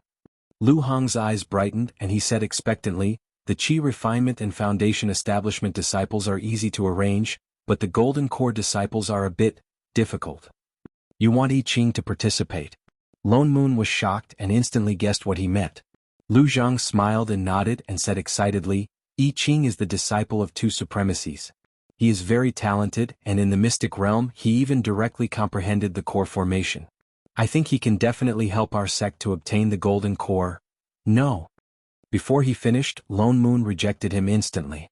He doesn't need to prove anything at all. He won't participate in any competition. He knew I Ching's current cultivation best. He was already half a step away from nascent soul. If he participated in another competition with his little cheat's attributes, it was possible for him to directly reach soul formation instead of nascent soul. Supremacy. Lu Hong didn't expect him to reject him. After all, this was the best chance to become famous in one battle. He was stunned and subconsciously retorted, "But in my sect there is Lu Hong." Lonman's face darkened. "We joined Honesty Sect, and naturally we will help the sect in all aspects. So we will do whatever we can. But as for Yi Qing, please remember he is only Xin Ying's disciple, that's all. No matter who it is, it's best not to have any other thoughts, otherwise." Looking at him, he said word by word in a stern tone that he had never used before, "When some people come for Real, you can't afford it." Lu Hong stiffened, and a chill rose from the bottom of his heart. His whole body instantly felt cold. Lone Moon didn't say much but just patted him on the shoulder and turned to leave. Lone Moon was right. After he removed the sword array, in less than 2 days, Divine Essence Sect sent a large group of disciples over, saying that they would help Honesty Sect organize the sect competition, and they brought their own Dharma artifacts and all kinds of equipment. Another floating peak was raised outside the sect, and all kinds of competition venues were built on it, as well as residences for disciples. Even without Lu Hong's mention, the other party took the initiative to find him, and explained all the matters and precautions of the competition in detail. Putting aside the money and effort, the level of enthusiasm made it seem as if the one hosting the competition was the Divine Heavens Sect, and not Honesty Sect. When it was time for the sect competition, the sect leader of Divine Heavens Sect, Dong Wu, even personally led the team and brought all the disciples, which was a great show of respect to Honesty Sect. Many people from the various sects had come as well. It was about the same as what he had guessed. Sure enough, their purpose for coming here was not just the tournament. In less than 2 days, almost half of the sect leaders had asked him about the sword formation, either explicitly or implicitly. After all, he had been the sect leader for so many years. Lu Hong did not agree, nor did he refuse. He just beat around the bush. Regarding big matters like earning spirit stones, he felt that he had to ask Supremacy Lone Moon first before he could be at ease. It was clearly a sect competition, but no one was paying attention to the competition. This gave Honesty Sect, who had prepared for a long time, an advantage. Quite a number of disciples achieved good results. Especially the Foundation Establishment disciples. Lu Tao had made it all the way to the finals. Since Lone Moon said that he would not interfere, he really did not interfere. He stayed at the Invincible Peak for a few days. Until the last day of the competition, when all the sects were fighting for the top spot. He then took Shining and Yi Qing out for a walk. After all, they were the only 2 soul formation supremacies in the sect. It was indeed inappropriate for them not to show up for such a big event. Once the 3 of them arrived, the sect leaders who had arrived earlier on the backstage all stood up. Perhaps because they had already heard that the sword formation was set up by Lone Moon, they were especially warm to him. Lone Moon was especially familiar with such occasions. Just walking to the grandstand, he had cheated countless people. Then he smiled and sat on the right side. Next to him was Dong Wu of Divine Heavens Sect. The 2 of them chatted about something, but seeing Father Nyo's sly smile, Shining silently lit a candle for him.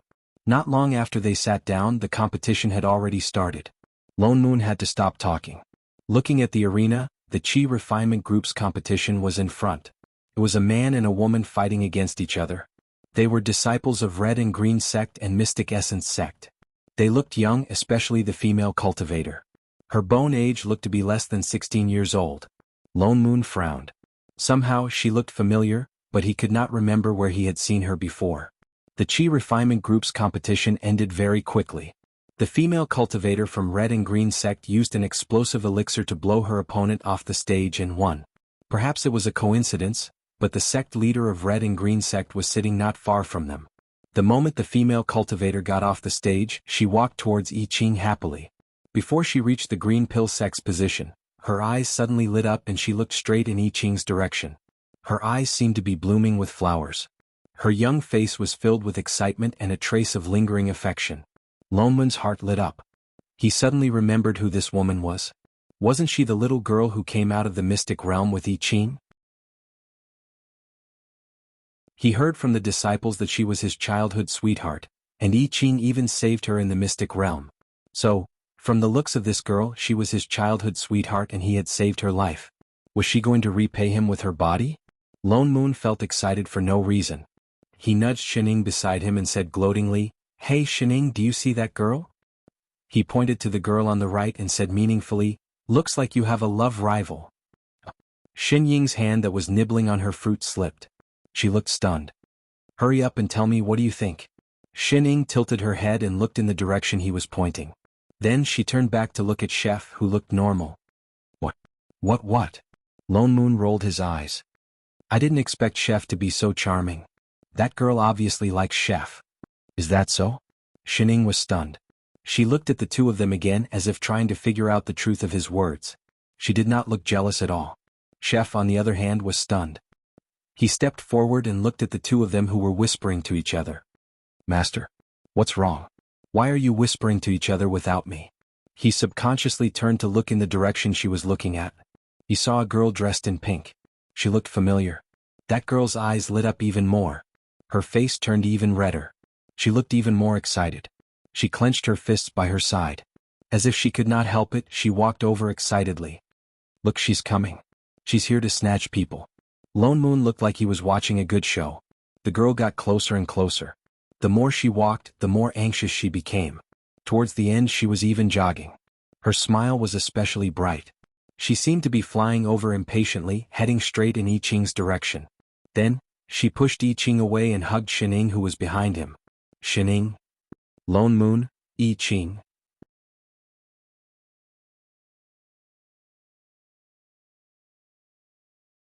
Chapter 330. Big sister, it's really you, isn't it? She was so emotional that she looked like she was about to cry. She hugged Shining tightly and even rubbed her chest. I knew I would be able to see you again. What the hell? Lily? I Ching, who was suddenly pushed away and almost fell to the ground, frowned and went forward to separate the two. Don't be rude to Master. Lily was stunned as if she just noticed I Ching. Big brother next door, why are you here? I Ching pulled his master back with a look of dissatisfaction. I am Master's disciple, of course I'm here. Why are you hugging? What if you hurt yourself? Master? She looked at I Ching and then at Shining with a look of disbelief. She seemed to have figured something out and her face fell. You actually became the disciple of the little sister who saved me. She looked at I Ching inexplicably with some hostility. She turned to Shining with tears in her eyes. Big sister, do you still remember me? I'm Nyonyo, the Nyonyo that you saved back then. You are the reason why I am cultivating immortality. Heir? Shining tilted her head, looking confused. I am the granddaughter of I Ching's next-door neighbor, Granny Wang. Lily did not give up and continued. Back then we were almost eaten by the tiger demon. You saved him and me together. I miss you so much, I miss you so much. Oh. Shining nodded. Who was Granny Wang? Lily looked excited.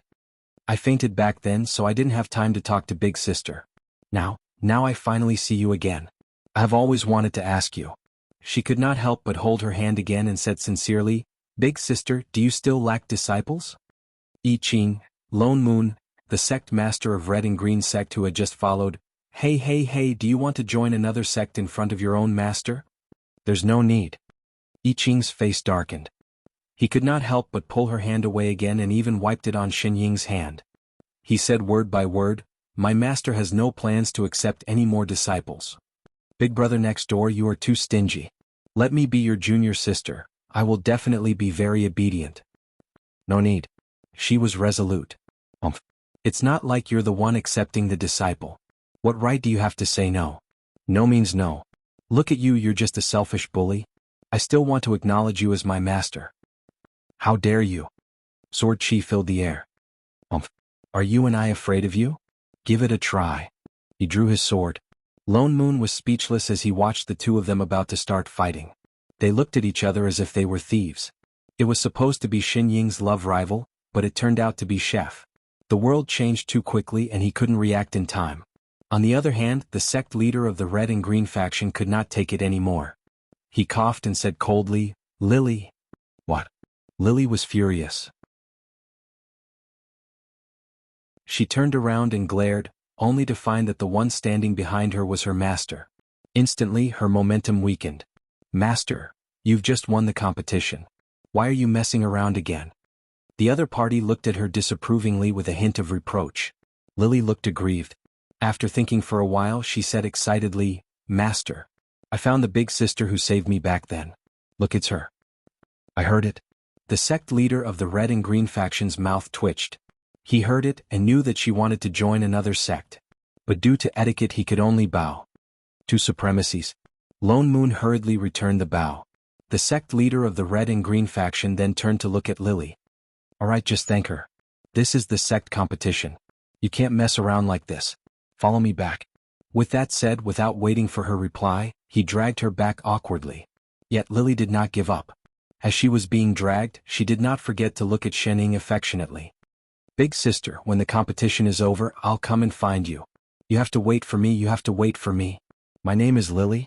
Lily as in lilies. Seeing that Shening nodded, she was dragged away by her master reluctantly. Chef's face was as black as the bottom of a pot. He suddenly had the urge to bring his master back and seal up the invincible peak. He turned to look at his master worriedly, but the other party did not seem to notice and was still calmly nibbling on the fruit. I Ching's eyes darkened. Seeing that she was going to continue grabbing fruits, he frowned and snatched it over. Master, you shouldn't eat too many of these spirit fruits. Let's eat pastries. With that said, he kept the fruit on the coffee table beside her and replaced it with a plate of pastries. Oh. Shening grabbed nothing and turned to look at the pastries. She pinched a piece unhappily and put it into her mouth after a while. The fruit was obviously more delicious. She subconsciously muttered, "You didn't care about it in the past." I Ching's hand suddenly trembled, and he clenched it tightly in his palm. In the past, Sister Lily's sudden appearance made Lone Moon lose patience to watch the competition. As for Shening and I Ching, they were not watching at all. They only vaguely heard that Lu Hong's son seemed to have gotten second place in the Foundation Establishment Group, which was considered a good result. When the Golden Core stage ended, he saw that the winner was actually Jing Qi. Speaking of which, he had not seen this invader for several years. The last time was when he entered the Mystic Realm 3 years ago. He did not expect him to form his core so quickly. And compared to that gloomy time, he looked much better now, as if he could finally hold his head up high, and his whole person was brimming with confidence. But for some reason the luck in the virtual shadow surrounding him had decreased a lot. He also did not know what happened in the Mystic Realm last time. It was said that he was also a dual cultivator of sword and pill. His sword moves were fast and quick, and he defeated his opponent cleanly, causing an uproar among the sections. Even the Divine Heaven sect master, who was not on good terms with Wuxia, praised him. The judge was just about to announce that he was the winner of the Golden Core stage and end today's competition. Wait. But he stopped him. Instead, he suddenly took a few steps forward and cupped his fists at the various sect masters on the spectator stand. He said loudly, "In this competition, there are even more powerful Golden Core cultivators who did not participate. This disciple naturally does not dare to take the title of champion." As he spoke, he suddenly turned to look at I Ching. A trace of resentment flashed across his eyes, but it immediately darkened again. He continued, "I heard that fellow Taoist I Ching of Honesty sect has excellent swordsmanship. When he was in the Golden Core stage, he broke through the sect's nascent soul stage sword array. Unfortunately, I do not know why he did not participate in the competition today. So I would like to fight with fellow Taoist I Ching." As soon as he finished speaking, the various sect masters all turned to look in I Ching's direction. There was more or less a look of anticipation in their eyes. Originally, they came for the sword array in this competition, but they heard that Honesty sect had sealed the sword array in advance, so they could not find out more about it.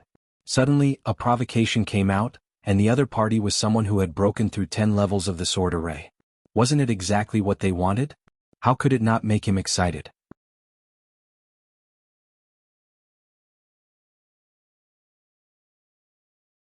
Chapter 331.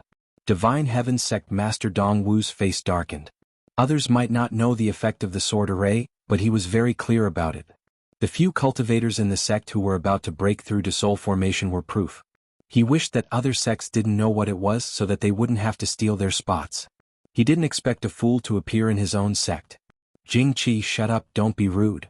He wanted to stop him from continuing. Sure enough, the disciple taught by junior brother Wuxia was also a troublemaker. Sect master.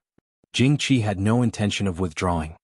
He still stared at I Ching and said, "His cultivation is the same as mine. If I don't compete with him, I really don't dare to bear the title of Golden Core." Dong Wu was furious, but he couldn't go down and pull him back. Instead, I Ching, who had a cold face from beginning to end, took a step forward. Just when everyone thought he would accept this challenge, I Ching suddenly said, "Whether you bear the title of Golden Core or not, what does it have to do with me?" Jing Qi, Dong Wu, everyone, What he said made so much sense that they couldn't refute him. You. Jing Qi's face turned red with anger. He suddenly felt like he was being humiliated in public. Are you looking down on me? Yi Qing was stunned. He replied, Why should I look up to you? Who are you? I don't even know you. Jing Qi instantly spat out a mouthful of blood. He wanted to spit it on Lone Man's face. Even the onlookers were a little sympathetic for him. This answer was so reasonable that it made people want to vomit blood. Seeing that Jing Qi looked like he was about to faint from anger, Shining, who had already eaten half a plate of pastries, narrowed her eyes. She suddenly turned her head and said, Chef, go and try. Yi Qing was stunned and then nodded. Yes, master. With that said, his figure flashed and he was already on the competition stage. With a turn of his hand, a snow-white spirit sword appeared in his hand. Jing Qi's eyes darkened. He took a deep breath and suppressed the anger in his heart. He laughed coldly. He finally came down. From the looks of it, he should have formed his core as well. But it didn't matter. Today he must take revenge for what happened before. The two did not say anything more and directly fought together. For a moment, the whole place was filled with sword lights. The two of them moved so fast that only their afterimages could be seen from time to time. Everyone released their divine sense one after another, only then did they see the two's movements clearly. Both of their sword techniques were astonishing. Their sword moves were ever-changing. He did not know if it was an illusion, but he felt that their moves were somewhat similar.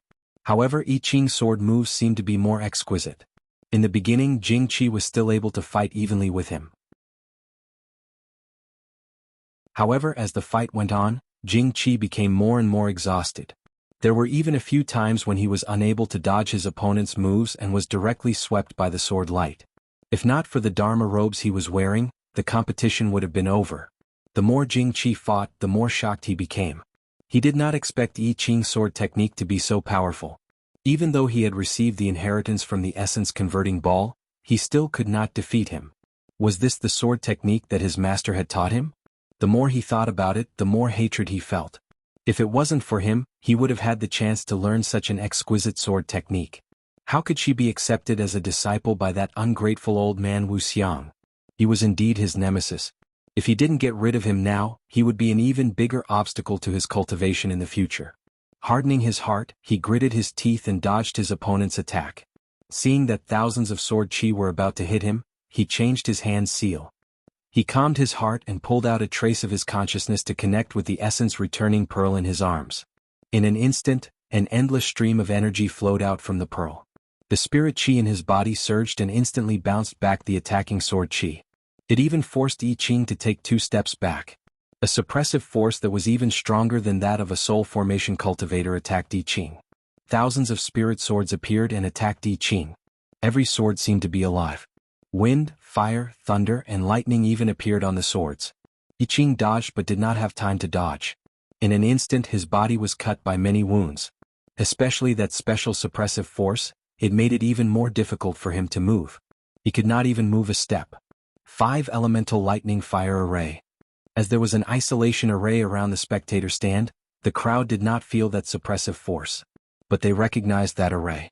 Their eyes were filled with surprise.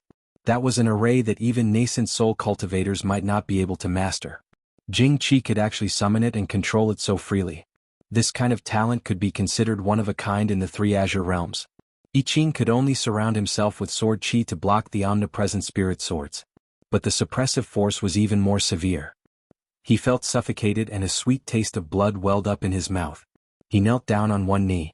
He did not expect the other party to have this kind of strength. But this array, a trace of doubt flashed across his mind. Suddenly he heard an air-piercing sound behind him. Reflexively he turned around to block it. With a crisp clang, a faint trace of gray gas flashed past his eyes. This is demonic chi? Yi Qing was shocked. Before he could think clearly, he suddenly heard Jing Qi's voice. I did not expect you to be able to dodge it. But you won't be able to hold on for much longer. In the next moment, more and more of that strange aura attacked him from all directions. It carried with it a murderous aura that could not be ignored. Yi Qing's face darkened. He forced himself to stand up under that shocking pressure. Relying on his perception of the aura, he began to block the invisible but omnipresent aura. You're still stubbornly holding on. Jing Qi's voice became colder and colder.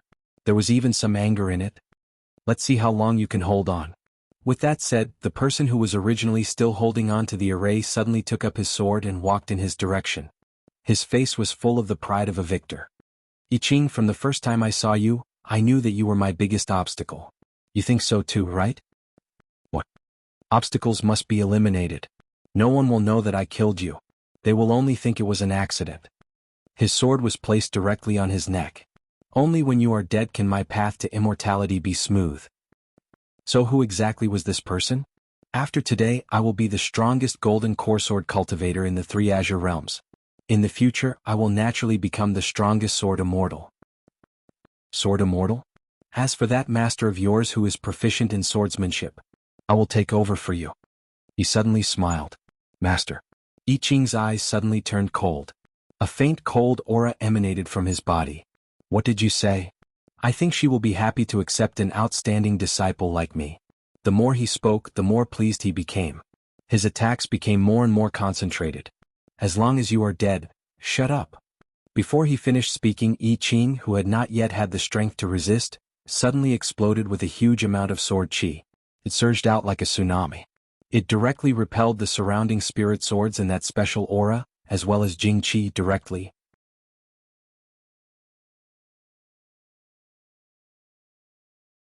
Chapter 332. What? Before Jing Chi could even react, his entire body smashed into the ground with a bang. The surrounding array formation instantly disappeared, and even the elemental transformation pearl in his bosom made a cracking sound as a crack appeared. How is this possible? His face was filled with disbelief, but he only felt a pain in his chest as he spat out a mouthful of blood. On the other hand, I Ching's huge sword chi shook the ground so much that it cracked inch by inch. The isolation array at the side was also directly broken. However, the sword chi around his body was still soaring. The surroundings were filled with the sound of sword light. The white sword chi surrounded him and slowly took shape. In less than a moment, it had formed a huge white dragon. The huge dragon that was like an illusion let out a dragon roar. In an instant, not only Jing Chi but everyone on the stand heard a buzz in their ears, and they all took a breath.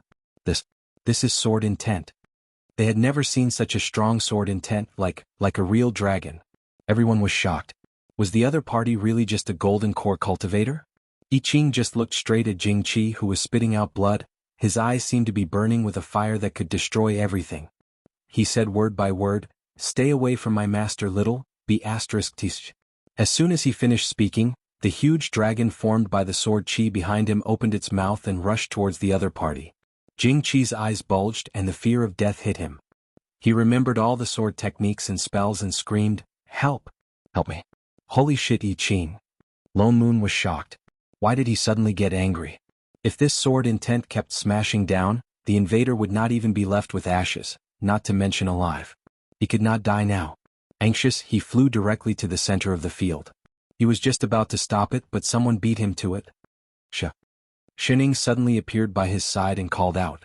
The person who was still in a rage just now trembled, and even the huge sword chi dragon that was rushing over stopped abruptly, stopping less than a finger's distance from Jing Chi. The realistic dragon whiskers swept across the other party's face, drawing 2 bloody lines. As if frightened, his eyes rolled back and he fainted. Master? I Ching turned his head. Instantly, the violence in his eyes disappeared. He turned and hugged her. Master, don't. Ignore the other little bitches, okay? In the next moment, the sword chi around his body dissipated, along with the giant dragon, instantly dissipating. His body swayed as if he had used up all his energy, and his whole body was on top of Shining. He's about to form his nascent soul. Lone Moon glanced at the spirit chi around Chef and frowned. That was why he was against Chef participating in the competition. Bring him back to Invincible Peak. He helped Chef up with one hand and Shining with the other. He looked up at Lu Hong and said, "Sect Master, I'll leave the rest to you." With that, he flew towards Invincible Peak on his sword. Lu Hong still hadn't recovered from the shocking sword chi just now. He only nodded his head after the others left. Okay. Wait a minute. Did Supremacy Lone Moon just say nascent soul formation? I Ching. Therefore the sword chi just now was his epiphany. A nascent soul cultivator less than 20 years old. All the sects present thought of this, and for a moment the whole place was silent. No one remembered the fainted Jing Qi. Once Lone Moon returned to Invincible Peak and put I Ching on a flat ground, he hurriedly set up several lightning-attracting arrays. Golden Core cultivators were still fine, but nascent soul cultivators were different. If he didn't make some noise, no one would believe that he was forming his nascent soul. Father Nyo, what are you doing? Shining looked at Father Nyo, who was running around in circles, looking confused. Of course I'm setting up lightning-attracting arrays. Lone Moon rolled his eyes at her. Even a blind man could see that his sword chi just now didn't belong to a golden core cultivator. Therefore we can only let him form his nascent soul as soon as possible. He knew the tricks of the immortal cultivation world the best. If I Ching had always been a golden core cultivator, that kind of sword chi would inevitably cause people to guess where it came from. They would definitely find out more. They weren't afraid of it, but they would definitely implicate Honesty Sect. They were here to take the blame anyway, and they couldn't let others take the blame. Shining nodded, took a bite of fruit and said, "Does it have to be red lightning?" Red? Lone Moon was stunned. What red lightning? How could there be red lightning tribulation? Like that. She pointed to the sky. Lone Moon was stunned. He looked up and saw that the sky was suddenly filled with huge thunderclouds, and red flashes of light flashed between the clouds from time to time. Holy shit. He was shocked. Why is there a lightning tribulation? Are you saying that with his cultivation he just needs to go through the process? I don't know. Shining tilted her head. Maybe it's different this time. Different. Lone Moon was stunned. Speaking of which, the sword intent that Chef released just now was indeed different from before. In the past, his sword intent was a huge golden sword, which was cultivated by Shining after she tricked him into saying that he could defeat 10 with his strength. But what appeared just now was in the shape of a huge dragon, which looked quite like Chef's true form of the dragon race. Could it be that this was the reason why he attracted the lightning tribulation? But no matter what, there shouldn't be a red lightning tribulation. It wasn't like he had never formed a nascent soul before, and he had experienced many lightning tribulations, but he had never seen anything like this. Red lightning could only be. His face paled and his eyes widened. He looked in Chef's direction in disbelief. Red lightning tribulation. He had only seen it in the demon realm. Why would Chef attract demonic lightning? His heart sank. He took a closer look at Chef's body. Indeed, he could see a faint trace of demonic chi. Chef didn't look right either. In the past, when he advanced, he would wake up after a nap. But now he looked like he was in extreme pain. His forehead was covered in sweat and his eyes were tightly shut. It was as if he was fighting with something.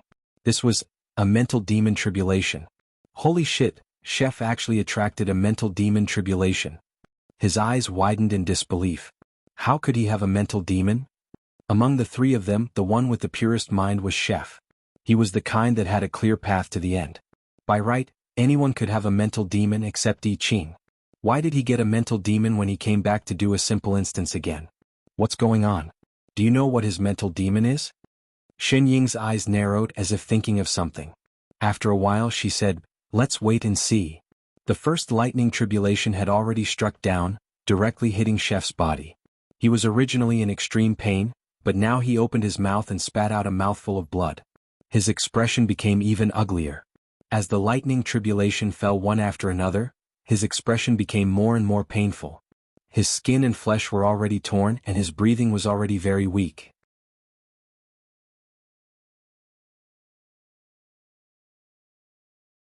Chapter 333. No, if this goes on, Chef won't be able to get through the mental demon tribulation. They had only struck 50-odd lightning bolts, there were still 30 more to go. Oh. Shen Ying's expression darkened. Then let's pause for a while. With that said, she suddenly raised her hand and snapped her fingers in the air. In an instant, as if someone had pressed the pause button, the white lightning that struck down stopped right above Chef's head. It was as if a bright red lamp post had lit up in the sky, spanning between the heavens and the earth. Really? Teletubbies. Lone Moon. This is freaking possible. Shining walked directly towards the person who was going through the tribulation. She glanced at his charred body and his pained expression. Sighing, she squatted beside him and reached out to poke the person in front of her. I Ching's expression became even uglier. After a while he slowly opened his eyes. Instantly, a pair of red eyes stared straight at her. His entire being seemed to be trapped in the mental demon, and for the first time, the way he looked at her actually had some hostility. Master. His eyes widened and there was a hint of questioning in his voice. Who exactly am I? Who exactly do you think I am? Shining paused, a strange look flashed across her eyes. Chef Dash, I'm not your chef.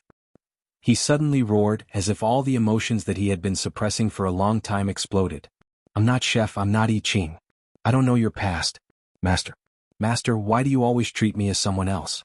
Be it you or Lone Moon. What exactly do you think of me? I really want to try my best to do everything well. I really try my best. Can you look at me, don't look at others through me, alright? Master. You took me in as your disciple, is it because I am me? Or because I am him? Am I just the shadow of him that you miss? But what if I'm not him? You're mistaken. But you are. I'm not. He roared even louder, the emotions in his eyes becoming more and more crazed. I'm not. I don't want to be someone else's substitute, I don't want you to look at him through me. I just want you to look at me, only me. Master is my. Before he could finish speaking, Shining suddenly slapped him on the top of his head, causing him to lower his head. He seemed to be unable to react for a moment. He looked up in confusion, and even the crazed expression on his face seemed to be stuck. Why are you so spoiled? She must have been led astray by Father Nyo. Mas, I say, is there a hole in your brain? What are you thinking about? Shining scratched her head in frustration. What substitute?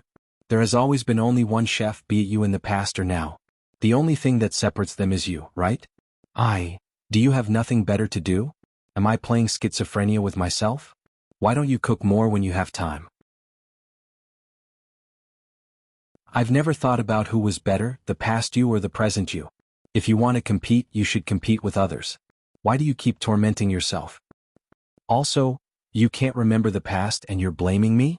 But if I wasn't him, you weren't? Shen Ying's eyes narrowed, her expression unhappy. Are you doubting Father Nyo's vision or me? He faltered and hurriedly shook his head. No, I've never doubted Master. All right. Shen Ying suddenly reached out and touched his head, rubbing it into a bird's nest. So, are you done being spoiled? I Ching was stunned. His eyes were still a little blank, but the red in his eyes faded little by little. The evil aura around him also disappeared without a trace, and he returned to his usual self, as if he had finally thought things through. Hurry up and finish it, I haven't had lunch. Shining added. His eyes slowly regained their firmness, and his expression instantly improved. He cupped his fists and replied in a clear voice, Yes, Master. Oh yes, cook a few more meat dishes. Yes, Master, no problem, Master. Only then did Shining stand up, turn and walk out of the range of the lightning tribulation. In the next moment, the rumbling thunder sounded again, and the lightning struck down directly on I Ching. But the lightning gradually faded from the original dark red, first to light red, and then instantly returned to white light. His mental demons are gone. Lone Moon looked at the sky, and turned to look at Shining who was walking back. What did you talk to him about just now? Even his mental demons are gone. His bluffing skills had improved. You didn't listen? Shining tilted her head. Why are you looking at me like that? Am I that kind of person? Yes. Motherf asterisk her. The lightning tribulation in the sky became denser and denser, illuminating the surroundings with a bright white light. But it was only the lightning tribulation of nascent soul after all. Apart from the mental demon tribulation, the rest were nothing compared to the heavenly tribulations in the immortal world. Lone Moon was completely relieved. The two didn't wait long in the same place and the lightning tribulation was over. But the last lightning tribulation seemed to be especially powerful, and even the flash was several times more than the previous dozens. When that lightning came down, even the defensive array that Lone Moon had set up shook and almost collapsed. Chef in the middle, however, didn't seem to feel anything. Apart from the injuries caused by the mental demons, there were no more injuries on his body. In the next moment, the tribulation clouds in the sky dispersed, and the surroundings began to light up. At the same time, large amounts of spirit chi swarmed over, instantly filling the whole Honesty sect. Especially in Chef's direction, the spirit chi was so thick that it was almost turning into a substance. Even the wounds on his body were recovering rapidly, visible to the naked eye. He walked directly towards the two. Lone Moon didn't know if it was an illusion, but they felt that his gaze was more stable than before. He looked straight in Shen Ying's direction and something flashed in his eyes. He said firmly, Master, I'm back. Shen Ying was stunned for a moment, and her eyes narrowed. Oh. I'm hungry. Yes, master. Chef didn't say anything else, but turned and plunged into the kitchen at the side without stopping at all. He even forgot to restrain the overflowing sword chi beside him. Speaking of which, wasn't the sword chi on his body a bit too thick? Wait. Lone Moon subconsciously looked at his cultivation. Holy shit. How did you form a soul formation? Lone Moon chased him all the way to the kitchen and looked closely at his body. He really had soul formation cultivation. Wasn't he still forming his nascent soul when the lightning struck? How did he jump a level in the blink of an eye?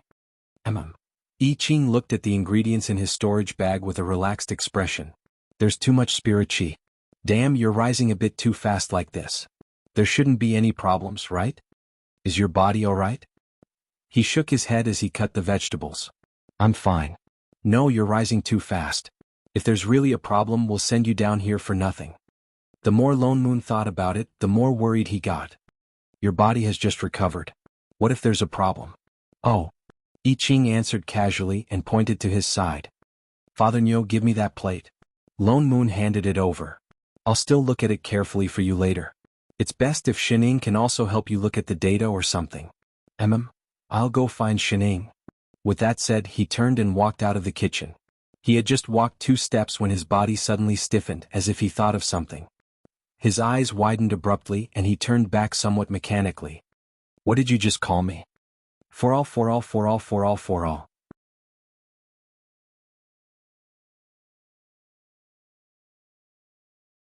Chapter 334. I Ching directly turned around and stuffed 2 plates of freshly cooked food into his hands. Father Nyo, bring these to master first, it's already an hour late. You. Lone Moon subconsciously took the 2 plates, his eyes widening even more in shock. After a while he shouted, You remember. Holy shit. No wonder he suddenly became a soul formation, so he recovered. Yes. I Ching nodded. Then why didn't you say it just now? I thought you saw through it. Even Master saw through it. Son of AB***, see through your head, do you have to be the same as Master and disciple? Are you worthy of your father's broken heart? Perhaps because of the last lightning strike, I Ching regained his memory, his cultivation naturally rose back to the divine race. But because of the limitations of his body, he did not return to his previous level. The reason why he was now a soul formation was probably because this was the lower realm, and he had not completely accepted the assistant seal, so he would be restricted by the laws of the lower realm, his cultivation would be suppressed to soul formation. Lone Moon felt that this was considered good news. It seemed like it would not be long before they could return to the immortal world. Just that, what the hell is this? Before Lone Moon could put down the 2 dishes, he saw a shadow appear beside Lazy Ying. It was emitting yin chi all over its body. It really was a ghost. Where did it come from? It came from someone else's body.